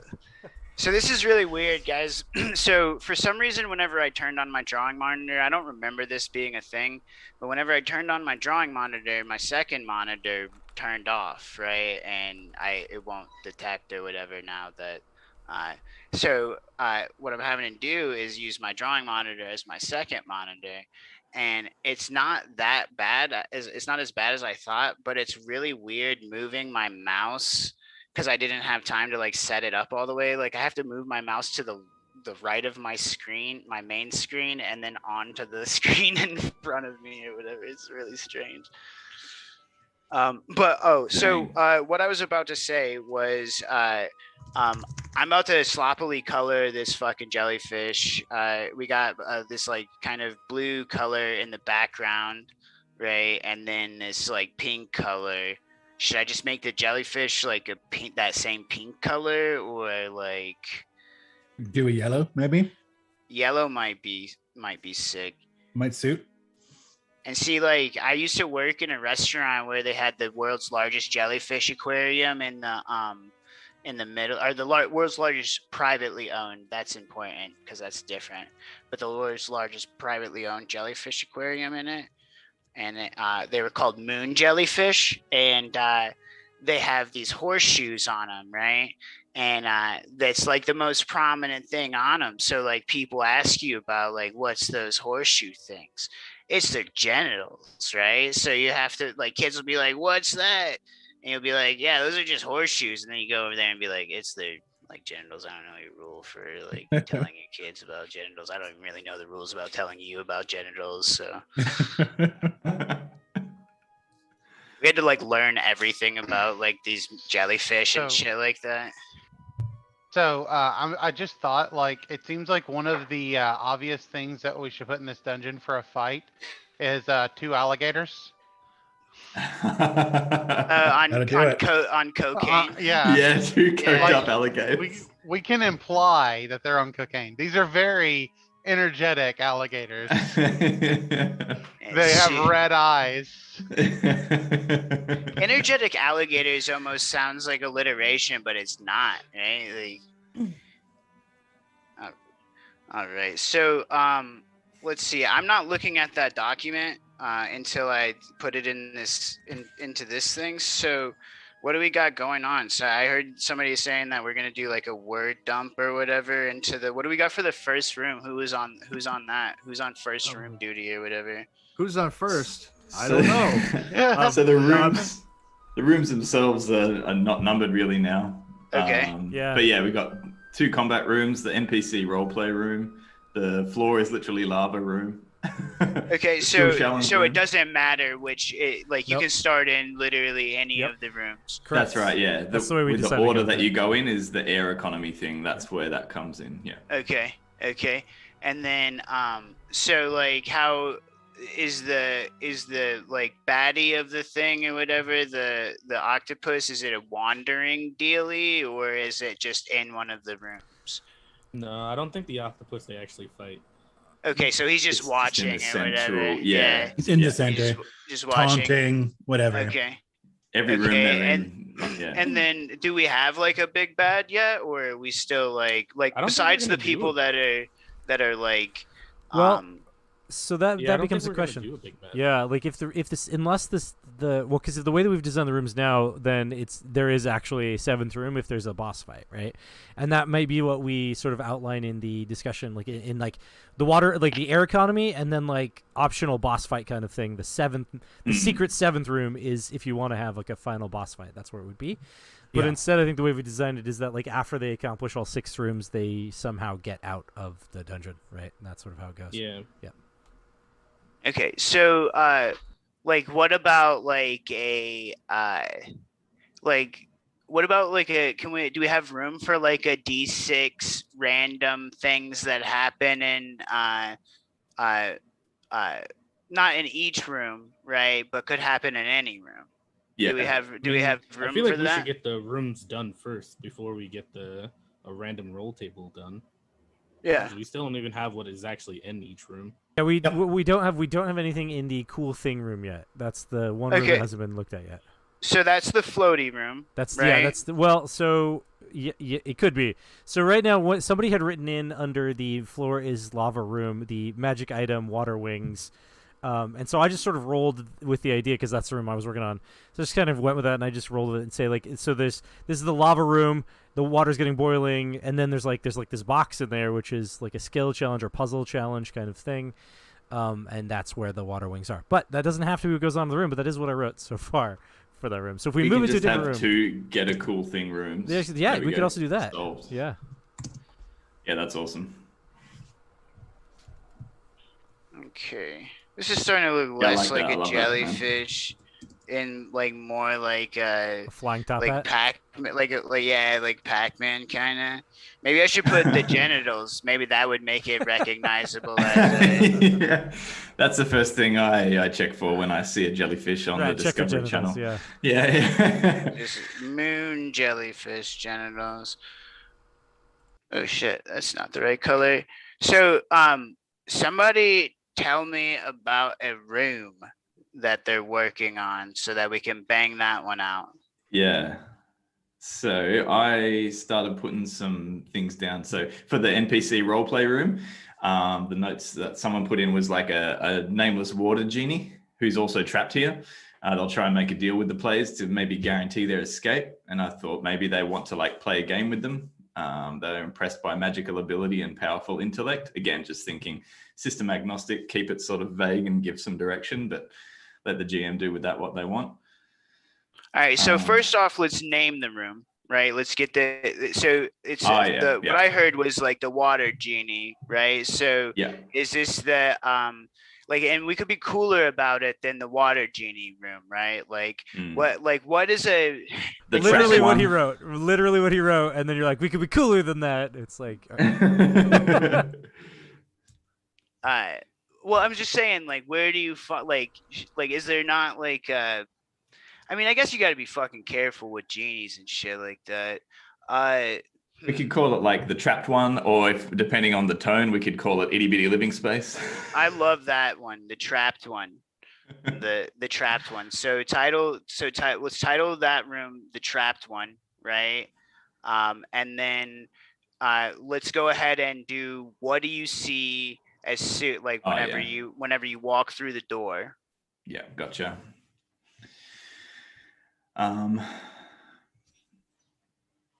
I like the idea that there's like plant life, like seaweed or something like that, like underwater plant life. Maybe it's one of those ones, those like colonies of reed that like it's in pillars, so it's kind of feels even more like a jungle, underwater jungle. That's what I was just about to say. So somebody did. I'll write it. I can type it. I guess. Palace under the sea. Yeah, Yeah, well, there we go. somebody's- Nice. I just So- typed in a bunch of shit there. I don't know if it's any use. But Classic Lloyd. Like inside of a Golden fish, brain like I dump. don't inside talk. of I just do. Yeah. like inside of a fish tank. But so anyway, so let's go ahead and get this one down. So we've got the Well, trapped it's- one is the Yeah. title. and I right? like this. I Yeah. like this idea of it being a palace under the sea. What if like just the funny aspect of it is like it is like an aquarium, so it's like fake everything. Like it's fake pillars, Yeah. fake like the whole thing. So as you walk in, right? So hold on. Let's make this like really what is it? Succinct, right? Like we don't have Yeah. to be super crazy about it, right? So the trapped one. Yeah. So kelp, what we've got. kelp forest or whatever, right? Yeah, so what Lloyd's got, we got a palace under the sea, a lavishly appointed underwater room, replete with fine rugs, curated kelp forests, aquarium gravel, tons of fake gold. Hell yeah. All right. So then the first bullet point maybe should maybe be about the genie because that's the most important thing in the room, right? And this is just another like little peek into like how to deliver information well, right? Like you don't need to, like, if the most important thing in the room is like buried under like five paragraphs of text, right? You're not going to see it whenever you're forgetting everything, because like right now I'm experiencing forgetting everything under pressure, right? You do that when you DM, right? So this shit, that kind of shit makes it easier to kind of look at it and just go. So the first bullet point should be the trapped one again, maybe, or yeah, something like that, right? And then something describing the trapped one and what he does.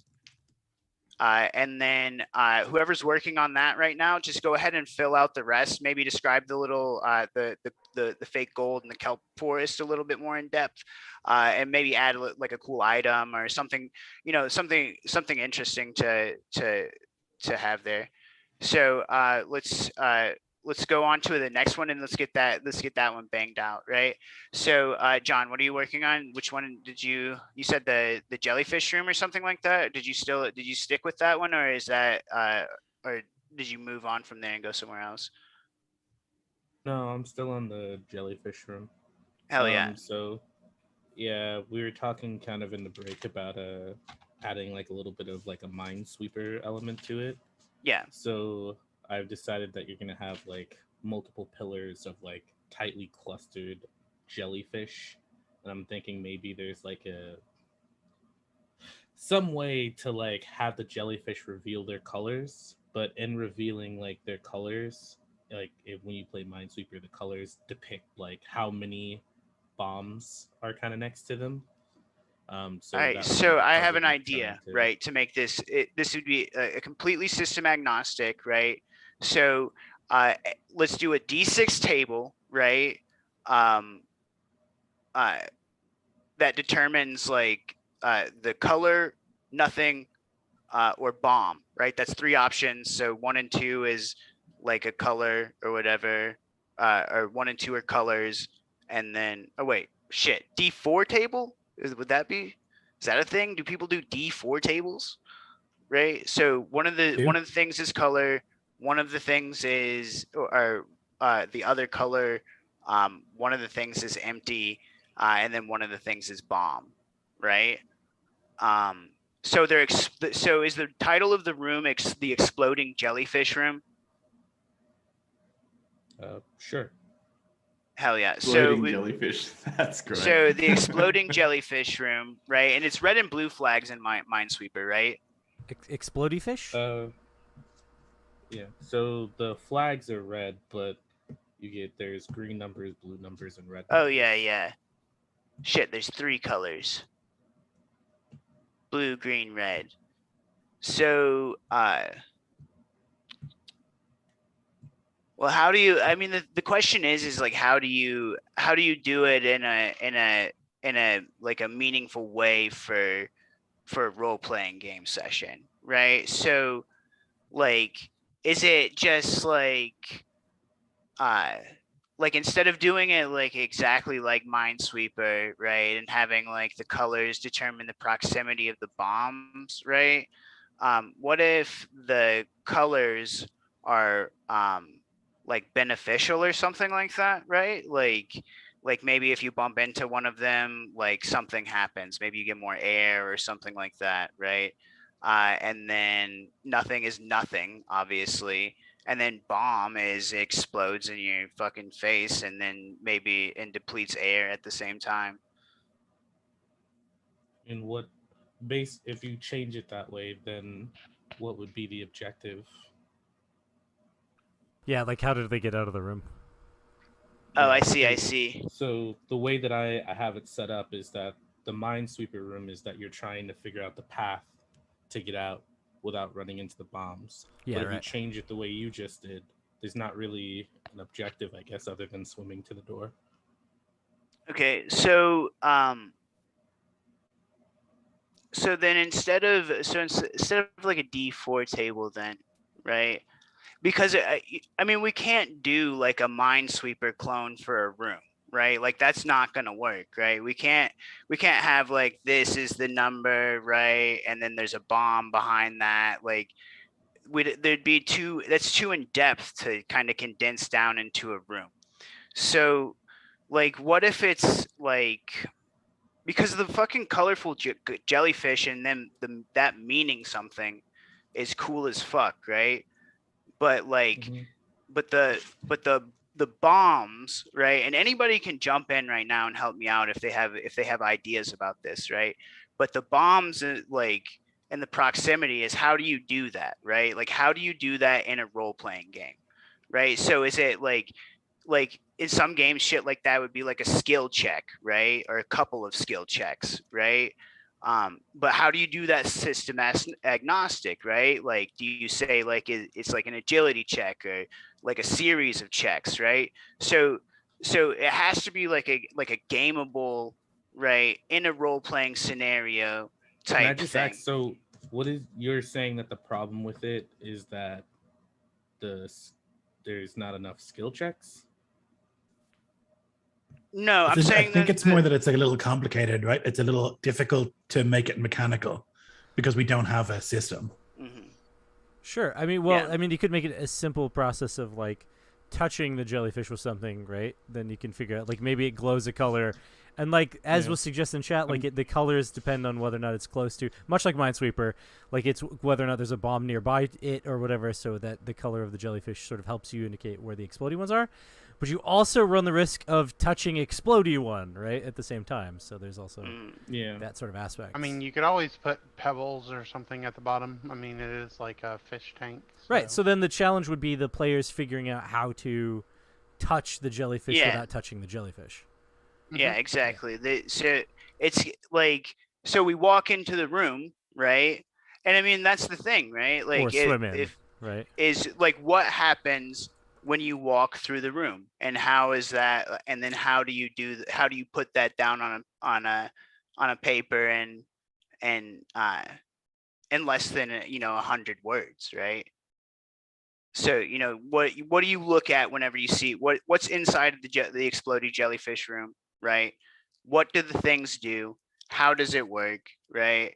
And is there people to talk to, whatever, right? Like, what are the clues? How do you get through that place? Right. So let's come back to the exploding jellyfish room here in a second, right? And because like I fucking love the colorful jellyfish filling a room, right? Exploding randomly or not randomly if you're not paying attention, right? But like we gotta kind of brainstorm on how to make that like more of a thing that you can do in less than 100 words, right? So Joe, which room did you take on? I was doing one of the combat rooms. I was thinking like, I mean, what I got in here is shimmering orbs that look like the heroes' bubble helmets. Yeah. Each of the orbs are a pocket dimension that will feed off the oxygen of anything tangled in the net. And these fishermen, if something's in the net, they will pull this thing back and literally like separate the players from the rest of the group.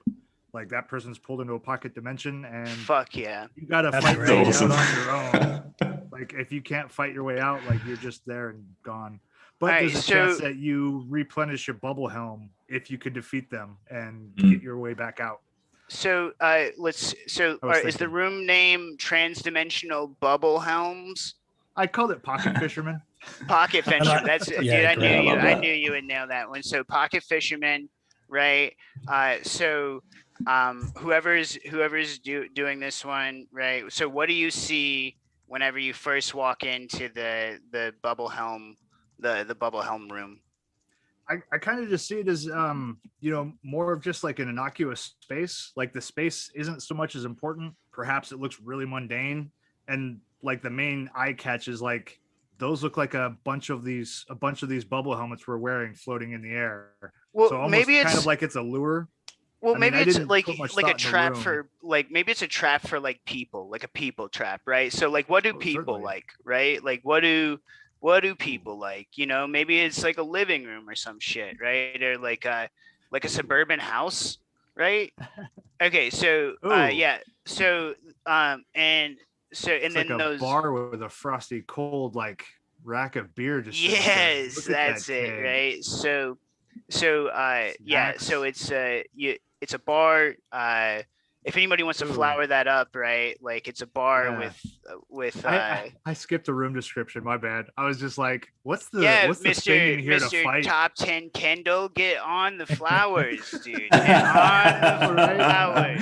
With I was- great power comes great Right. responsibility. So My, so my you've brain got was the going in like the succinct. I was aiming at brevity. yeah, no, you're good. When you get pulled through to the other side, what do they look like? Mm. Oh yeah. Are they fishermen or are they men or fish? What Like- what if they're Oh, right? fish Like a men fish that's fishing? like- Well, Yeah. I kind of like at first I had the thought that maybe they kind of looked like a manta ray or something, but I don't know. I kind of like Ooh. pulled away from that. Like I was kind of thinking that this net that they throw out of this pocket dimension was like part of them. So like if you're hooked in like an yeah, anglerfish yeah. type thing. All right, so where are we at on Ooh, time? We've got like anglerfish. 30 minutes, I right? like 40 that. minutes. We got We 30-ish got about minutes, yeah, right? 40 minutes. So 40. 30 minutes. All right, so keep that in mind, everybody. Right? So I we've like got the anglerfish. so we've Yeah. got Yeah, yeah. um, Astral anglerfish or something, right? From the astral Yeah. plane. Ooh, Astral anglers. anglerfish. Yes. hell yeah. All right, I got So- 2 rooms. I got the Hall of the Crab King. A maniacal crab king holds court to various small crustaceans. Dozens of prawns, crabs, and lobsters all worship at the foot of a large, clearly fake aquarium skull, on top of which is an average-sized crab with a fancy little crown, and they chant his name, which is Crabator. He demands tribute in the form of stories of the hero's exploits. He eats the memory like a delicacy, and the players forget it. If the players flatter him correctly, he will give them a boon, the blessing of a crab lord, which lets them summon 1d100 crabs once. So yeah. Sick. Ooh. I like that. Hell yeah, that's done. I do know- we don't need to talk Nice. about The best anything part, else. the best right? part about that is So that let's like go the to the idea next for one. that came from the chat. Like and Yep. so I like that. Hell yeah. Hell yeah, thank you, chat. So next one, what's your other room, Lloyd? I got the combat room 2, the darkest squid. The room's water is oily black. A giant squid from the abyssal plane of water roams and will seek to devour anything that enters. It is intelligent and offers the players a bargain. One of them can stay behind and it will let the rest pass. It demands tribute in the form of food. If they refuse, it'll attack from stealth and try and drag one player away from the others. Hell yeah. Like, simple All right, fight, so but you have the let's- option to like feed it the crabs if you have those, or feed it another player. Yeah, so let's just let's ship it. I think that's fine too. Put the proper like whatever the title of the room is and whatever, right? And then we'll ship those, and then let's see. Krystal and Scott, what were you guys working on? I haven't had anything yet because I was seeing we had like 6 rooms, but I just came up with an idea Okay. for something. So I was thinking about these floaties that we were talking about earlier, Mm. and I was thinking that these floaties are floaties of levitation. I was talking about that during the break. So I was thinking that these floaties of levitation, they're actually, when you enter the room, they are floating inside of a giant green oozing cube. Oh hell yeah! Like sort of, gelatinous cube, but I won't say that. It's just a green oozing cube. And Well, inside I'm you so these, glad that you floaties. put the the oozing cube in here, because I had an idea that I didn't really want to bring to the table, right? But now I'm allowed to, because I wanted to do a gelatinous cube also, right? So what if the gelatinous cube, instead of being like on a table or something like that, is the water of like a weird underwater pool? Nice. Right. So we've got I think this is the pool party room, right? Can we title that one the pool party room? And then, you walk in, so, on at the doorway, right? You've got a pool filled with a gelatinous or an oozing cube, right? In its center is the floaties of Jello shot, I water like it. breathing. You say Jello shot room? That's what chat was like. Jello shot. That's what they just start talking Hell about. yeah! So we'll also add Jello shots on the side, right? Like as one of the objects in the room, right? So we've got Jello shots in the room. We've got the pool, right? Trick. They're I think all that one little has, like- babies of the main ooze. What about this too? Like since you said you hadn't started yet, so I get to go ham on one with you, right? Well, so that it's actually a special. That would be a special room that we haven't actually added. So this would be a 7th room on top of the 7th. Oh room. well, Yeah. we got 7 rooms on the on so the 8 thing, total rooms. right? So Oh crap! No. unless we don't have the big bad watching, We got to cut something. Yeah, that's Right, fine. No, we that's don't have fine. time We can right? yeah, right. Or we could combine something. Yeah. So in my room, my room, the cool thing room that we were going with it now doesn't have a cool thing in it anymore. So because the floaties are now in this Jello room, so that kind of screws it up. But mine, I was just going with the floor is lava room then, and I just had this idea of there like being molten lava like on the walls, on the floor. When you walk in, it's this glowing orange from this molten rock stuff, which is boiling the water. So there are bubbles now forming in the room, and the longer the players are in there, the longer it is like hotter, and they're gonna die essentially. But the other door out of this room, so the one they came out of, they could go back, I guess, or they have to go forward. And if they go forward, they have to get the key, which is locked in a box, which is locked by a puzzle, which doesn't necessarily have to be a skill challenge. It could just be a puzzle. That's all I had. Let's combine those ones. Yeah. Let's combine the pool room and the floor is lava room. There's no reason why there wouldn't be a sauna or something like that Sure. in an evil Right. person's right. Right. Like let's combine those 2 rooms, make it because the gelatinous cube alone, right, is cool as fuck, right? But it's not enough, right? Right. It doesn't do the whole room, right? But you don't need a lot more. And not a lot more is the floor is lava and some skill checks in the key box, right? Yeah. Yep. So I'm down. So what is it? Yeah, I still think that room should be called the pool party room, right? I still think that should be the pool party room. Like it should look. I think it should look like a party in there. There should be like a table with Jello shots, maybe some boons or banes based on those, right? And then so where we at? Back to the exploding jellyfish room. All right. So the idea is Minesweeper, right? The idea is Minesweeper, right? The colors indicate something, right? Or how close you are to was it exploding jellyfish, or did I just say that and just keep saying it till it was a thing? It was exploding Jonathan. something. It doesn't matter. Yeah. So we've got the exploding jellyfish room. It's something like Minesweeper. The colors indicate like how the proximity to the exploding jellyfish, right? Mm-hmm. Right. So do Can What do I? we do Can I throw to- something I in there? think to just if it's too complicated, just go back to the original thing, which is just there's a pattern you have to follow through the jellyfish, like a colored pattern. Mhm. And I, just remove go ahead. I like the idea that you've got there, Jonathan, with the colors and stuff, and kind of how I'm imagining it is that because this idea started with like underwater mines, right? The actual big metal ones, but I think it's changed now so that there's this room full of jellyfish, and some of them are the mines, right? And it's dark, so you have to touch jellyfish to light your way. And maybe it's a matter of like red ones, when you touch them, after 5 seconds they explode, and orange ones are the closest to the red ones. Yellow ones are the next ones around that. So if you touch an orange one, you know you're right near a red one. You know, maybe something like that. Yeah, right. Where even if so, you can straight away touch a red one, and that's a matter of, you know, if you fail the skill check, then that's probably what happens. But you still have 5 seconds to maybe get away. I don't know. I think that's I think that's really good. And I think if you're the kind of GM that wants to make an actual puzzle, Yeah. like a complicated puzzle, you can do that before you run it, right? Right. But Yeah, make it like Like, a I think maze this is- through the jellyfish. You can do that. totally. Yeah.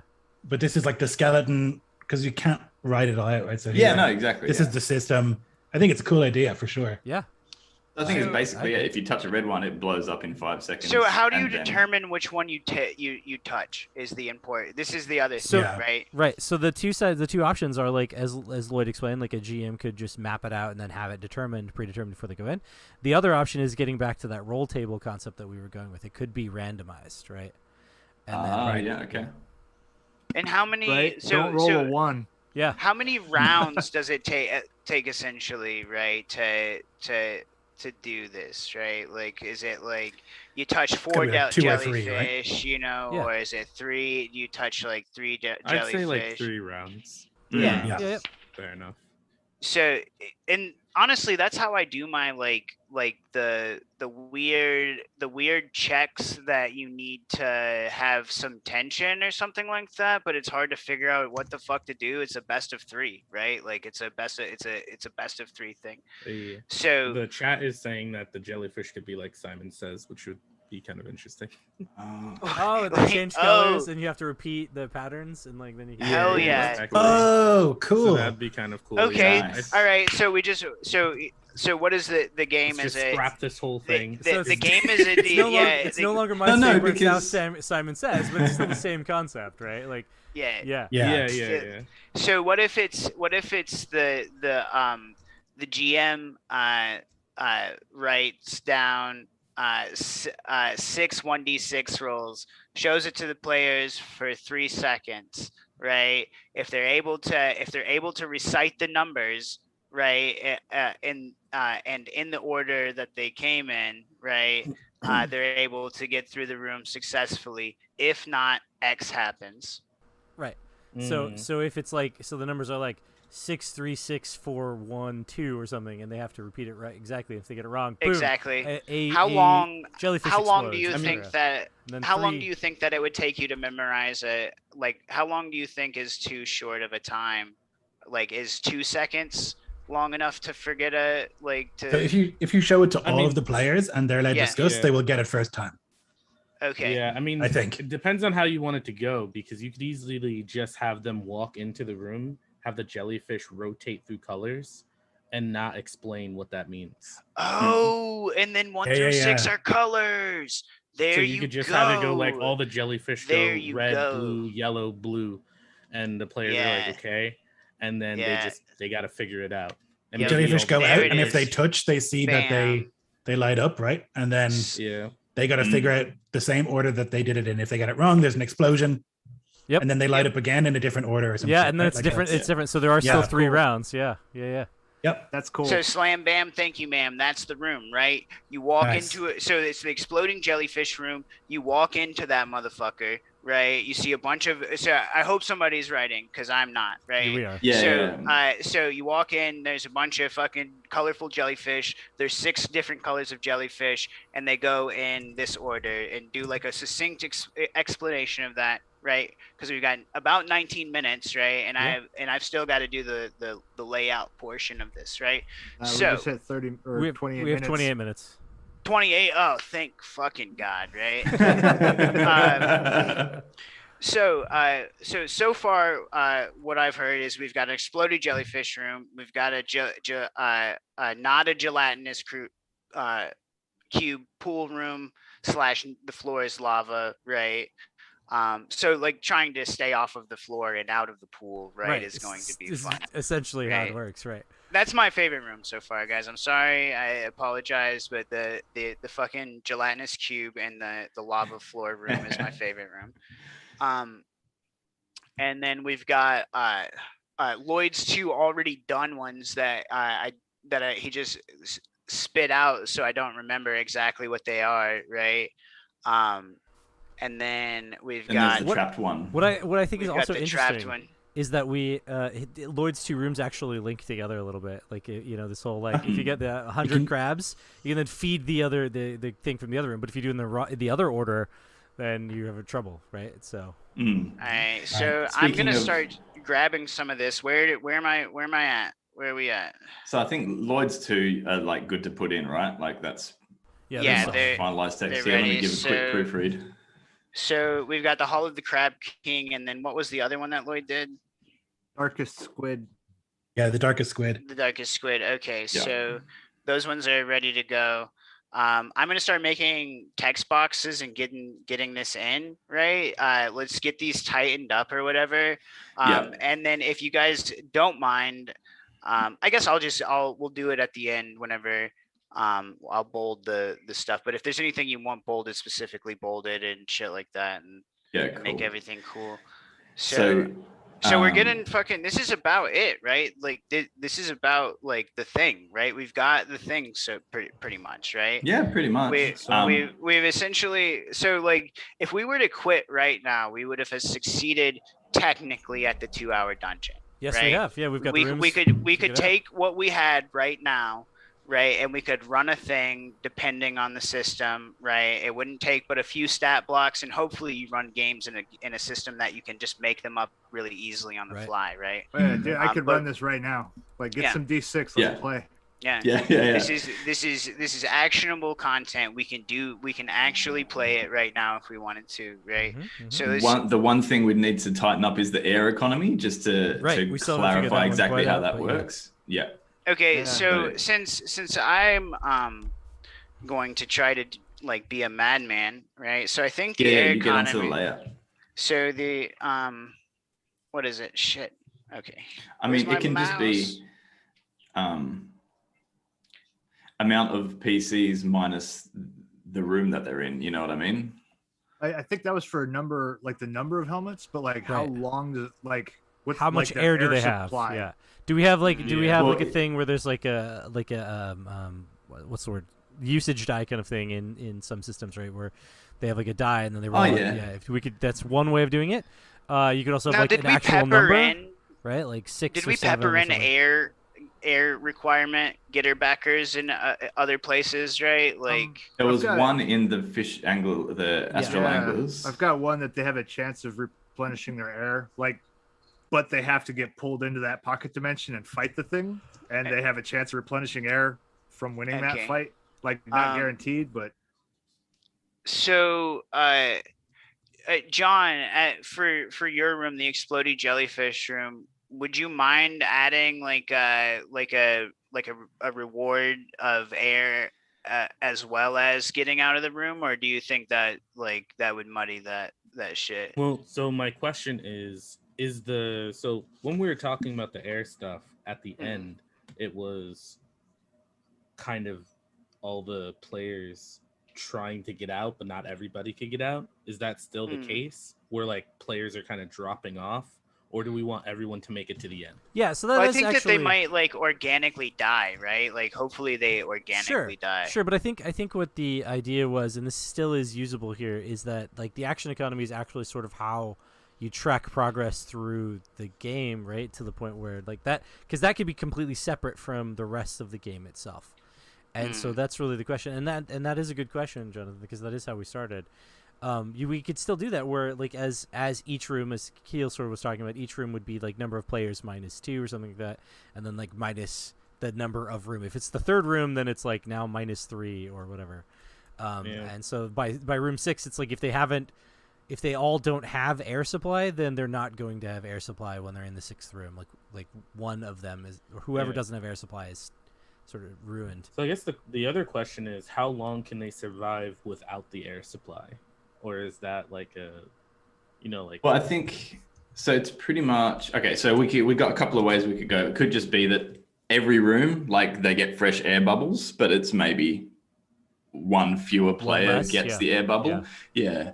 Or it's and I think I prefer this one. They, as soon as they enter the first room, as soon as they enter the water, the air bubbles form around their head, which let them breathe normally. And I kind of like the idea that it's a usage die, but it's like a D4. You know what I mean? It's like every room you move into, you could have a chance for it to drop off. Yeah. And then we just pepper in options for it to bump up another size, you know? Right, so like the room, like this gelatinous cube room, that could be one of the things with like the shots, or it could be the thing like the key in the box. Maybe the box also has a way to increase that usage die. It's so amazing how much you forget whenever. I have one with the trapped one, so I've just added some bits a bit earlier, which I just want some thoughts on to finalize. Like, so we got the what it looks like when you get in. The trapped one challenges the PCs to a contest of intellect or magical ability. If impressed by the PCs, the trapped one asks them to find the lamp which imprisons them here. If the PCs possess the lamp at any time, they can free the trapped one from their contract in exchange for a single boon, like a minor wish I was thinking, but that can be specifically like bump up their air bubbles, right? Yeah, increase their usage die. Yeah. I wish to not drown. Granted. Yeah. For another couple of minutes at any rate. You didn't specify how long you didn't want to drown. Yeah. So and the I think, question is, I think how that- do we because could we want to be- randomly determine which room has the lamp, right? Pretty much. Like Yep. the GM will make that clear at the start. Like, Shit, 6 rooms. Roll a d6. That's Yeah, where the that would be map easy. is. Roll a Yeah. d6 in whichever the Yeah. room. So then it doesn't. It again because the rooms aren't numbered, right? It would just be whatever. If it's in the 6th room or in the 3rd room, then it's when they get to that 3rd room, whichever room that happens to be. That's where it is. If it's in the same room as the djinn, or the trapped one, then lucky them, I guess. But if it's not, then they have to find it in one of the other rooms, right? Yeah. And they might have already come across it. And they might have already before stumbled they across it come and they to didn't the know what it gym. was. Yeah, They're just yeah, like, oh, exactly. leave it there, whatever this is, All right, where is the text box option? I know it used to be Yeah. like right here in this little Okay. corner thing. It might actually. it was always on the might left actually be, side, right? Yeah. The menu on the left side. Right, text frame. There we go. I found it. Okay. All right. I was trying to look at the thing. I was like, oh, that's tiny. I have the stream up on my phone. Well, it's small for me too because I have a 12-inch drawing monitor, right? So that like I don't have it bigger somewhere else to look at it in a different way. So I'm gonna stick with the classic, the pink with the black stroke, right? A bigger stroke.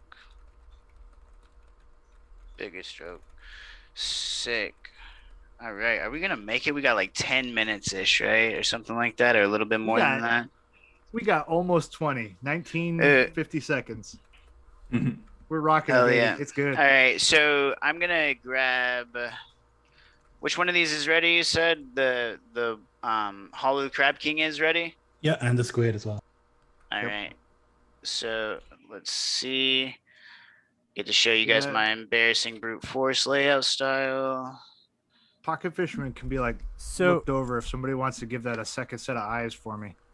just Yeah, to, I'll give it a proofread in a just to sec. going back to the air economy thing. So we've kind of decided this air economy like usage die deal. So what we'd want to do is also like pepper in some of those options, like the thing with the trapped one. Like I said, the shots in the Jello, then the pool party room could easily be part of that. Yep. The question posed in chat was that what happens when their air is low? Essentially, do they make Constitution checks? Well, I guess that depends on the system because each system has their own like design for that, right? Like, Yeah. Yeah. So So It we'll also put that here in depends the on how air the economy GM, like- description. yeah. Well, Sorry, see, go ahead. if it's like a televised thing, wouldn't the people who were watching know, right? So maybe not only do they like drown or whatever, but like something gets sent after them. They just get pulled out of the fish too. Mm. If your air bubble comes out, you just get pulled out. Eaten. You just get taken away from the The place. giant green like net on a stick Oh, comes through to man, scoop dude. you out. Oh The yeah, obelisk yeah, just, just like like, cleaning it. Yeah, just The we gotta obelisk clean just the takes tank. you. It's a Should floating I body. use Chiller? Am I using Chiller for the font, guys? Is that what we're doing? Chiller is the font we're using. Are you a Or war the- criminal? What about Papyrus? Hey, baby. Let's Joker? see. Let's see. Yeah, Joker man. Guys, Yeah, Come on, classic. Comic Sans. Yeah. Let's see. Kidding. Gouty Stout. Mm-mm. Gouty Stout, like that Nah. one's straight up like if you're gonna do pulp kind of adventure, like 30s style pulp, that's what Gouty Stout makes me think of. How about Gouty Wing Stout. Dance? Let's just put it all in a language nobody can understand, so they can't blame us for the quality. All right. Man, I feel like I'm like, I Ain't- don't know if you guys listen, can even see me Ain't right nothing now, wrong but- with Arial or Calibri. They're both totally legible and workable, right? They are. Yeah, they absolutely are. Like especially for like the main, Yep. like body text, you know. Yeah, Mm. 100%. So for the jellyfish room, maybe if they get it right 100% without messing up, they get one of them gets a jellyfish helmet. Hell Oh, yeah. Yeah, see, that's great. definitely. Yep, I agree. Yes, dude. Fuck with it. All right, That's what's cool. going on here? What's going on here? All right, 12-point font, 10-point. 10-point is probably where we're safe, right? But let's change that up. So just, I don't remember who taught me this, but I like to use a sans serif font for headlines, and I like to use a serif font for like Body bodies text. bodies of Text? text. I think that's a thing. I don't really know. Shit, Jonathan might have taught me that. That one, for all I know. Only real difference from those is like one's got the little like I'm just gonna use wings off yeah. some of the letters, and the others Yeah. don't. Yeah. I'm gonna use Georgia. Where's that The bitch one at? I without love the that. things are easier to read on the screen. That's why. Ooh, shit. So maybe we should use a sans serif font because this is a PDF only release. So let's just use Calibri then. It's no frills, but it's legible, and right, that's what you want. Man, this is fucking hard to see, guys. We're not so making a hard heavy to metal like band cover or album Yeah. cover. Like we want people to be able to read it. Hey, real quick, like what's going on with this D6 table of room effects down here? I started it. I put one in, but I don't know if we need it or not. If we have So room or I whatever, think but- right now we've decided that the That roll had some table ideas go up. Yeah. So the roll table I think is the only one we have so far is that the jellyfish may have like different colors, and so instead of there being 4 jellyfish colors, I think we need to have 6 jellyfish colors. We do. And so that roll table would just be to help. Well, I mean, the table for that room would be to help the GM decide what the color order is for their Simon Says moment, right?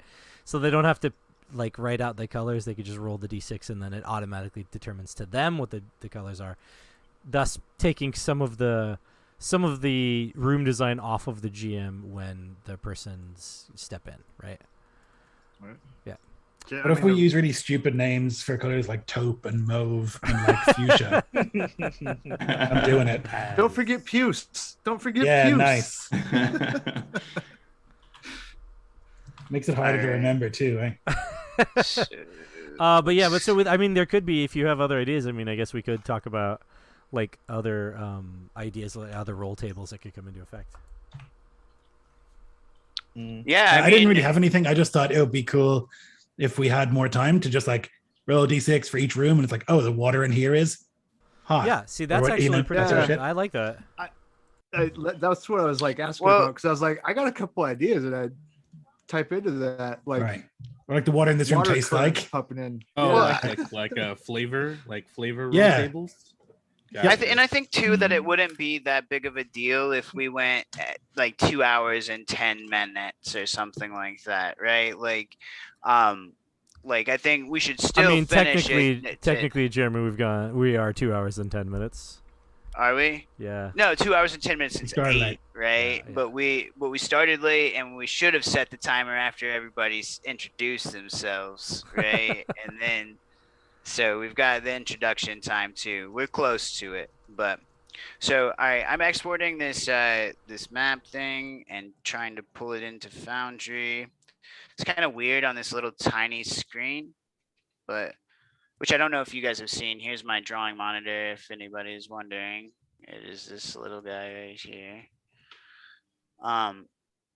So hell yeah. Kiel, looks like you and I are on the same page editing the air economy thing. I was writing notes down to then go write it. And I'm like, oh, he's already on it. Never mind. Oh, what do you got though? No, I was writing the same thing that you're writing. Same notes, essentially. So I've got to just say threw it in a starts. Oh, you go. Sorry, go ahead. You go. So for the air economy, it starts on a D6 instead of D4, and when entering a new room, each player rolls their air die and downgrades its size on a result of 1. We'll maybe make it 1 to 2. And when it is a D4, so I think it doesn't get lower than the D4. I think it's just when it is a D4, that's when you sort of can take, or have to make con checks or whatever, So, yeah, I think if I was running this, I would just get rid of the dice. Every time you walk into a room, goes down 1.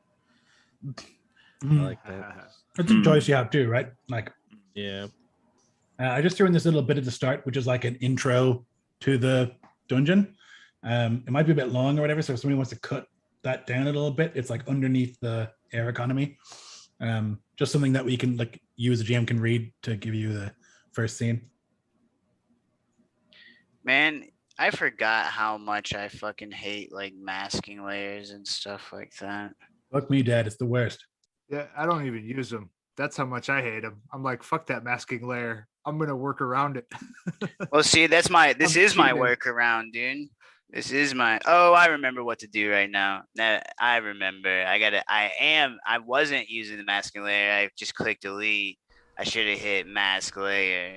So Yeah. to jump in onto to Jonathan's idea that that perhaps when they enter a room it just goes down. That's a bit harsh. That is a bit harsh, but I do like. I have this rolling with that idea that if the exploding jellyfish, right? They cause damage, but you know what would be even more stressful is if the damage they cause affects your usage die for air.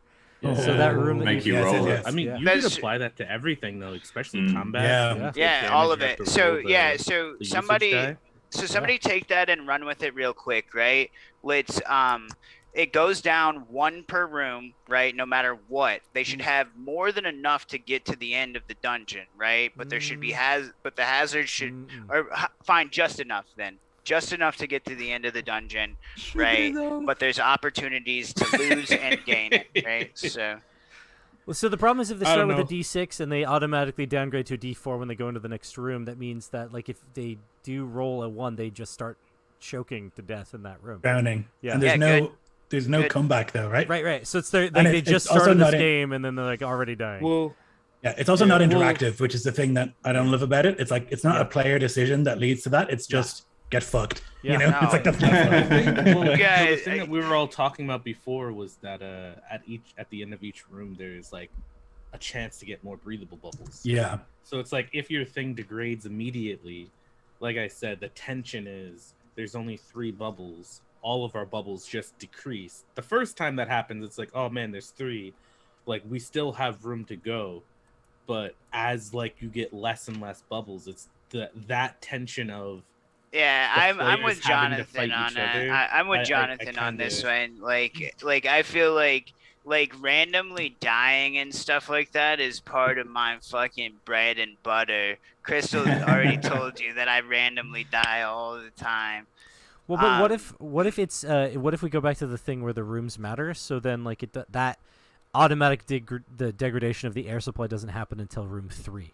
Right, because then you have room 1 and 2 that allow the players to like get used to it, and then we start dropping it off.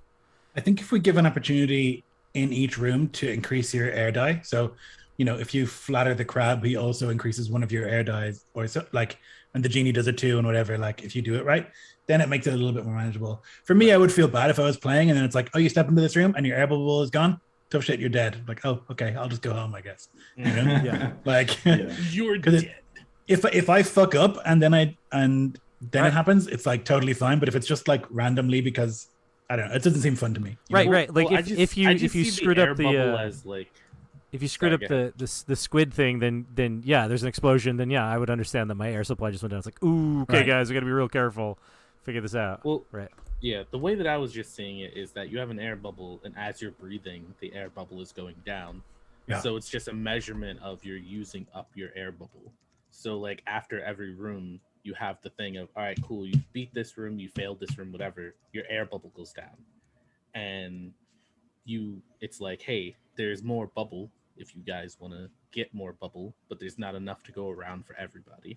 It sounds like we're being like terribly misogynistic. Yo, there's more bubble if you want more bubble, man. All kinds of girls in here.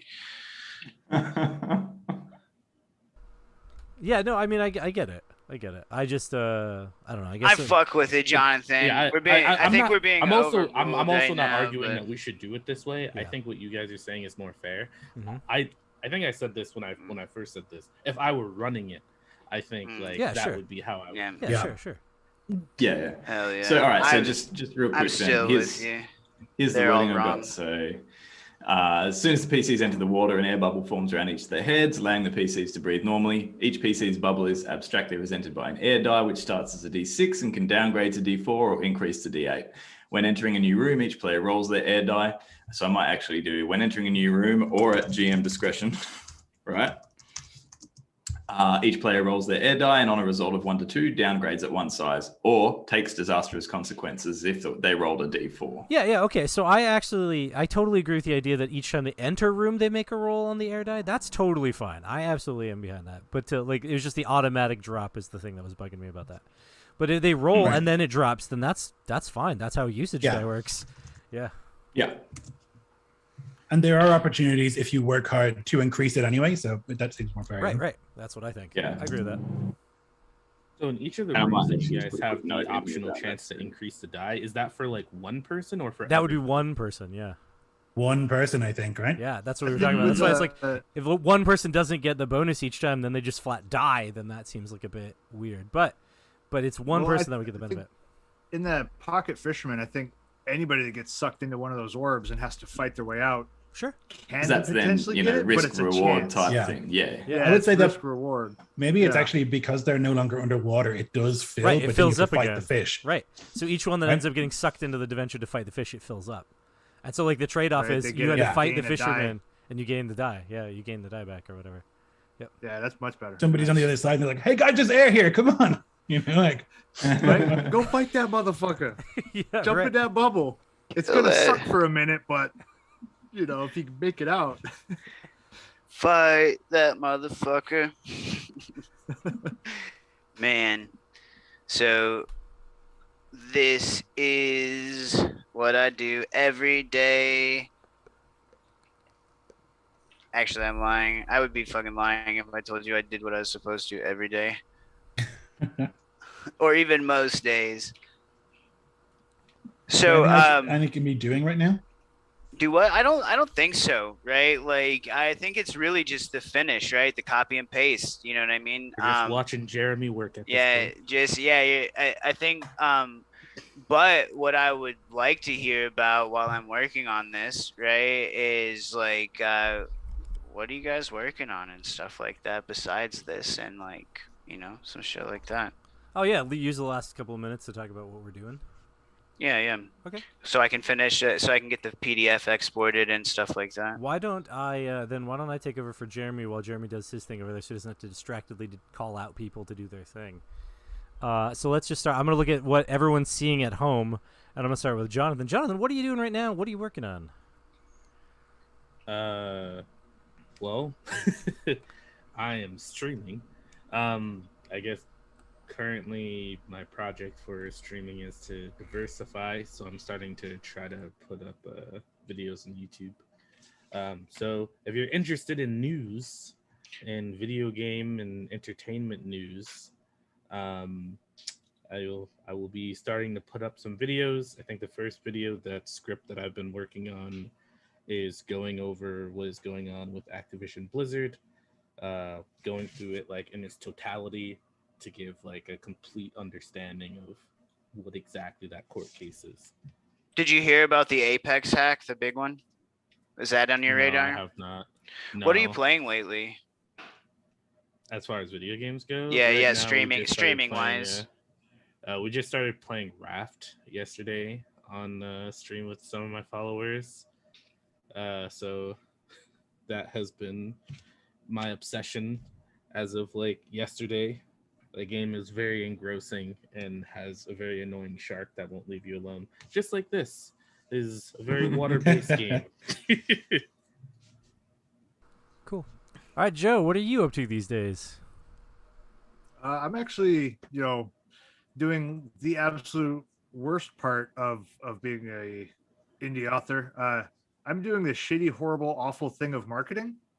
But aside from that, doing the fun stuff, I've got another. I have a science fiction adventure that I am currently working on putting together. I'm still getting the art together. I've got most of it written, and I'm also about a third of the way through editing, or the first pass edit of my next book, a novel called The Hunting Sticks, which has a teaser at the end of Stories for People with Tales for those playing the game at home.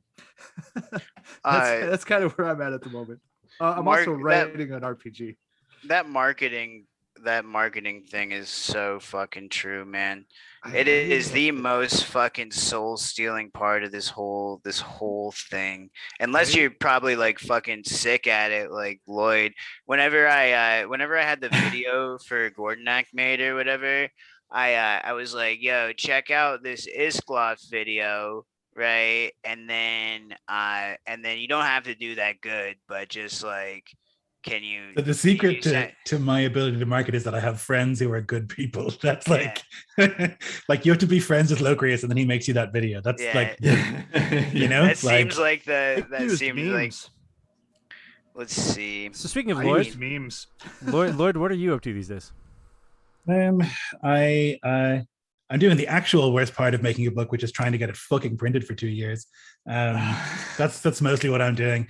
And then I'm also making a game with Kiel called Blood and Ink. That's a powered by the apocalypse, grim, gritty. I mean, shockingly in my wheelhouse. Grim, gritty sort of low fantasy game.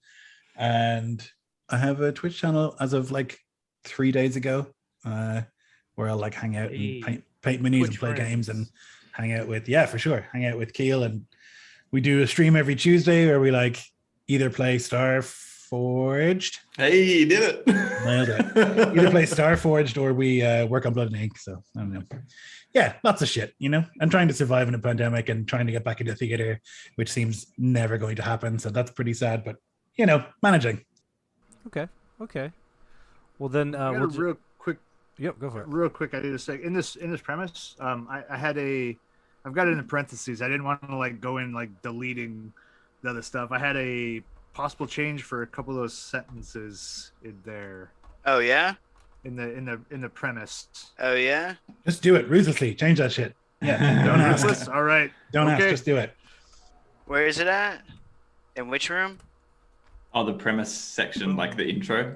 Oh, okay. Yeah. Whew. Okay, just I got this thing. I was wanted to making double sure you check knew before where I was just at. like deleted somebody Yeah. else's like magic Usually I would words. be like, yeah, we got to do that, but we just have no time. Just cut and That's change true. and Yeah, whatever, for sure. right? Like, Cut and run. All right, Kiel, what are you up to these days? Why don't you tell everyone what's going on there? Hey, yeah. So I am working on a bunch of stuff. Some would say too much stuff. Not me, however. So I'm working on Blood and Ink with Lloyd, which is very close now to. We took a little bit of a pause on it because we were both a bit burnt out from various things. So we've just resumed that recently. So we'll have a like the combat playtest version out quite soon. I also have patreon.com/runrightplay, where every month I put out some content like some games and a magazine, which is changing to like a quarterly magazine. So stuff like that. And I do some streaming, and I'm working on a whole bunch of RPG stuff, game stuff, some RPG, some just other fun like little postcard size games or other little like tabletop games. And head to runrightplay.com and sort of see what I got going on. How does a person write an article for Run Right Play? How can a person? Yeah, well, head to runrightplay.com and go to the contact section and hit me up, because that's a great point, Jeremy. I'm always looking for people to. So basically, the idea with the Run Right Play magazine is it's a collaborative magazine, for indie creators by indie creators. So if you it wasn't an opportunity for you to recruit anybody else. It was an opportunity for me to ask you if I could write an article. Yeah. I got that, man. You can message me directly. No, anyone can message me or use the contact thing on the website. But anything that you have that you'd like to. So we'll get like people contributing like fiction, or I do like articles, so sort of feature creators, So moving to the quarterly magazine is going to be a much bigger one. And up to this point, the monthly magazine, I've just had like one creator spotlight, but I'm really excited to have feature articles on lots of creators every issue moving forward. So hit me up if you want to promote your stuff, or if you have some whatever art, writing, anything that you want to get published in there. It's released digitally and I do a limited print run as well. So it doesn't necessarily have a massive audience, but I am looking at getting them into some local stores here in Perth, Western Australia. So you can get some international reach if you want to get in the magazine. Hell yeah. That's pretty sick. And you do a lot of the work on that, right? Like the layout and stuff like that. Yeah. And my wife, actually, she's I work with her a lot. She does a lot of the layout on the products that I make. She's an artist and interior designer, and happens to have a great knack for doing the layout stuff. So it's awesome to be able to work with her on it. And Bonus. yeah, that's it. And yeah, through my Patreon, I have my collab crew. So like we do things like this, but just not necessarily at this bigger scale. Every month we do like collab streams. And the other day, actually, or was it last week? We did. It was also meant to be in about 2 hours. It ended up being 3, but we made a whole postcard size game from scratch. So similar kind of thing. Lots of fun. Come and hang out. So let's see the premise. I've got 6 of the rooms. I've got the Hall of the Crab King, Jellyfish Says, the Trapped One, the Pool Party Room, the Darkest Squid, and the Darkest Squid again. So I just need to delete one of those, right? Is there only 5 rooms? 1, 2. No, there should be a 6th room. 3, We should have 4, 5, 6. Which one am I fucking missing? So you got the Pocket Fisherman, the Darkest Squid, the Trapped One, Jelly. No, I don't have the pocket. I don't have the Pocket Fisherman. Yeah. I don't know how that happened. I think I deleted a box or something like that, and then couldn't. So well, let's hear what Krystal. What are you up to? What games are you in? What are you doing right now? Well, every Saturday I have a campaign I'm going through, Astonishing Swordsmen and Sorcerers of Hyperborea. That's over on Bandit Keep actual play. If you want to check that out. Other than that, as far as real life, I'm sort of just floating between what I'm going to do next. I used to work in IT, so I thought I would be getting back into that. But when I started picking up IT again, I was like, you know what? I don't want to do this anymore. And so I decided I'm not going to. And so I'm just currently trying to figure out what I'm going to do. Hell yeah. Yeah, cool.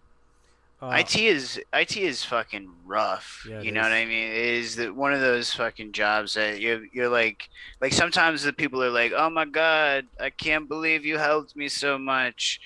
There's I'm so grateful, and then other people are like, how come you can't come to my house and fucking do the computer for me? I had IT is when like stuck in this paradox. Yep. With IT, there's the when everything works, then there's the whole why do we even have an IT guy? Yep. But when everything's broken, it's like where's the fucking IT guy? So there's like this paradox where like they are both needed and nobody wants them around at the same time, and that's just a shitty position to be in. Yep. Yeah. Like appreciate your IT folks, people. Yes. Watching. Love your IT people. Even if they screw up the sound quality for the video. So I'm going to ask you guys if this is okay, right? For the sake of time, I just looked at how much is left to put into the document or whatever. For the sake of time, I'm going to export this PDF, right? This has all of the rooms, right? And then we'll have lied and do a 2-page dungeon, right? No one said it was going to be a 1-page dungeon. We just said we'd finish it in 2 hours, which we also lied about. We didn't. We didn't. We came pretty damn close, though. Yeah, I think because I don't think we really even got started until 8:30. Right? It's 10:30 right now. And I mean, technically, the dungeon does fit on 1 page. I mean, yeah, it does. It's the other stuff that doesn't. Yeah. All right, so I'll do me real fast, and then we'll go to Jeremy finishing us up for the night. How about that? I am doing right now. I am just working on fulfilling the Beta Red Kickstarter, and so that's what I'm doing. And basically, I'm just really working on that. I'm almost done. I've got the cool 3-act adventure that I added as a stretch goal, which turned into basically a campaign city. So that's what it is now, and that's what everyone's gonna get in PDF here at the end of the month. So that's what I'm up to. But then next thing we'll be doing some more Maximum Apocalypse because those guys are starting to get on me to do the next thing. So, but I'll be at Origins if anyone's out there. I'll be at Origins. We have a booth. We're 643 or something, and so I'll be running games and then going back to the booth as my home base. So that's what I'm up to. Yeah, don't leave whenever you leave. Yeah. Okay. Yep, and then we'll jump to Jeremy. You can finish us off here with what you're up to and what we're at with this. And then right now I am neck deep in a board game called Cryptic Explorers. I'm doing the layout for the translations for these things called crib sheets. It's probably a part of a board game that most of us English speakers never even touch, right?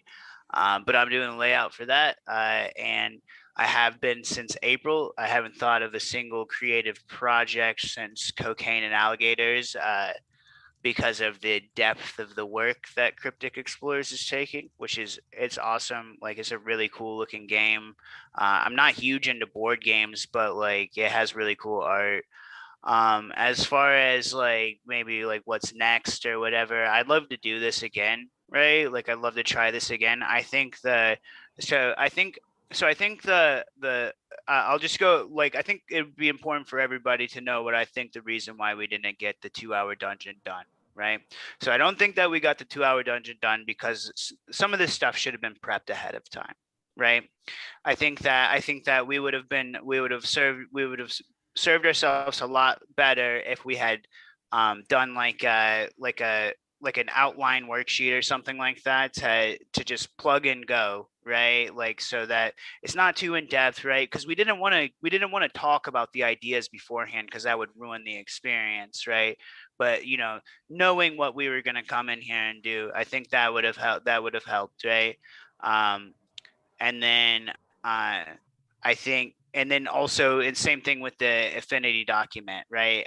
We should have, since I knew we had 6 rooms that we were going to do, if I would have made 6 text boxes with the bullets or whatever, and some, what is that, that text, that random text or whatever, I think that we would have been a lot better off, because obviously we finished all of the writing before the layout could catch up, right?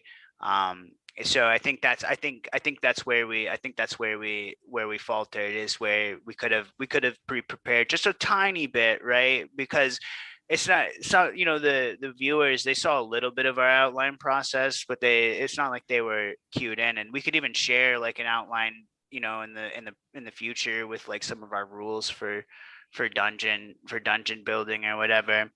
So I'm gonna hit the I would export say button. there's like the 2 most work intensive jobs was you, and that's like, we can spread those around. Like other people know how to do layout for sure, make a map.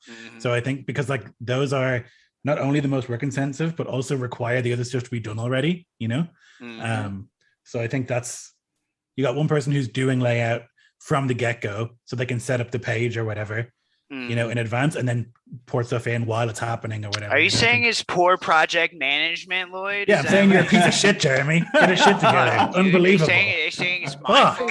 Hey, Amateur Lloyd, hour over here. Jesus. Lloyd, there's your anecdote about Jeremy. Yeah. I hung out with this guy and he just totally fucked the project. It was unbelievable. You tagged it.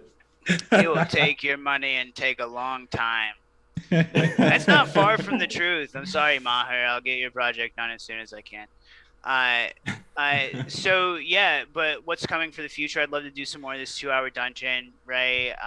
I would love to do some more charities like Dissonant Whispers, right? I have some ideas for some Troika stuff, right? I have some mothership ideas. I know that I got a pamphlet coming out sometime from Tuesday Night Games whenever they're ready to release it. I'm sure it'll be like one of the upcoming releases. They'll do something with that maybe. I don't really know. I don't work there. I don't fucking know. I don't know what they're gonna do. They could just throw it away. They could be like, this fucking sucks, Jeremy. Like, I know we paid you for this, but like you cannot do this again. But who knows, right? So yeah. I had a lot of fun, guys. Thank you all very much for coming. I had a lot of fun too. I really Thanks for appreciate you having us. guys like hanging out on this momentous pool party occasion, right? Like some of you I haven't got to see in person, like or in camera to camera. I think this is me and Kiel's first time ever camera to camera chatting. It right? is, yeah. Same with It's me been and awesome, Kiel and me and Lloyd. We had I think back in the day we had like a video back and forth chat, but that was about it. Yeah. Last time I video chatted Lloyd, I beat the shit out of him at Magic the Gathering, and Incorrect. and then I was screen sharing for other people so they could watch it, but we couldn't watch the screen. We had to keep this. I remember like it was like an acrobatic act to not be able to see the screen share thing or whatever. You had to hide it and like, yeah. So Yeah, guys. where can people get this this finished dungeon? Is it going up on Yeah, someone's so drive-through? I'm gonna put this up on my itch, right? Awesome. I'll send you guys the files too if you're more than well. I don't know what the rules about that are for drive through. I don't use them anymore, so I mean I do like I'd go and check, and sometimes I'll be like, oh, somebody bought a copy of Gordon Egg. Yeah, I was like, people Uh, must be buying Maximum Apocalypse because I suddenly went from $300 of like credit to $500 in credit. I'm like, whoa, okay, people must be buying that Maximum Apocalypse. Yeah, Yeah. no, dude, it's actually all Breakdance RPG sales is what I get from drive through Nice. is the Breakdance pamphlet RPG. Nice. Yeah, but Nice. I'm gonna put it on my itch, gordonike.itch.io, right? And then yeah, we can't sell it, right? Wait. Yes, we can. Yes, we can. But it doesn't matter. It's gonna be free. That I guess that's the only thing. I don't even make it pay what you want. Make it free, right? Yeah, and we can put it wherever the fuck we want. You can put it in every newsletter for the rest of your life, right? Like, you can send it to like, print it out and then send it to like a retirement home, and see what they do with it, right? And then go back and ask them about it over and over again. We could probably put it on like a bulletin board, like a town, like this in the center of town, saying like lost money or So something just like going that. throwing up just push Yeah. pins, just putting it up on like street signs and stuff. Yeah, we gave the gift of Yeah. of gaming tonight. Cool. All right, well, I'll go ahead and if we're done here, then I'll go ahead and end us with the end screen and say goodbye to everybody, and then we'll finish up on our end. We'll wave until it goes. So I hit the end cap. Goes away. Hey. Somebody tell me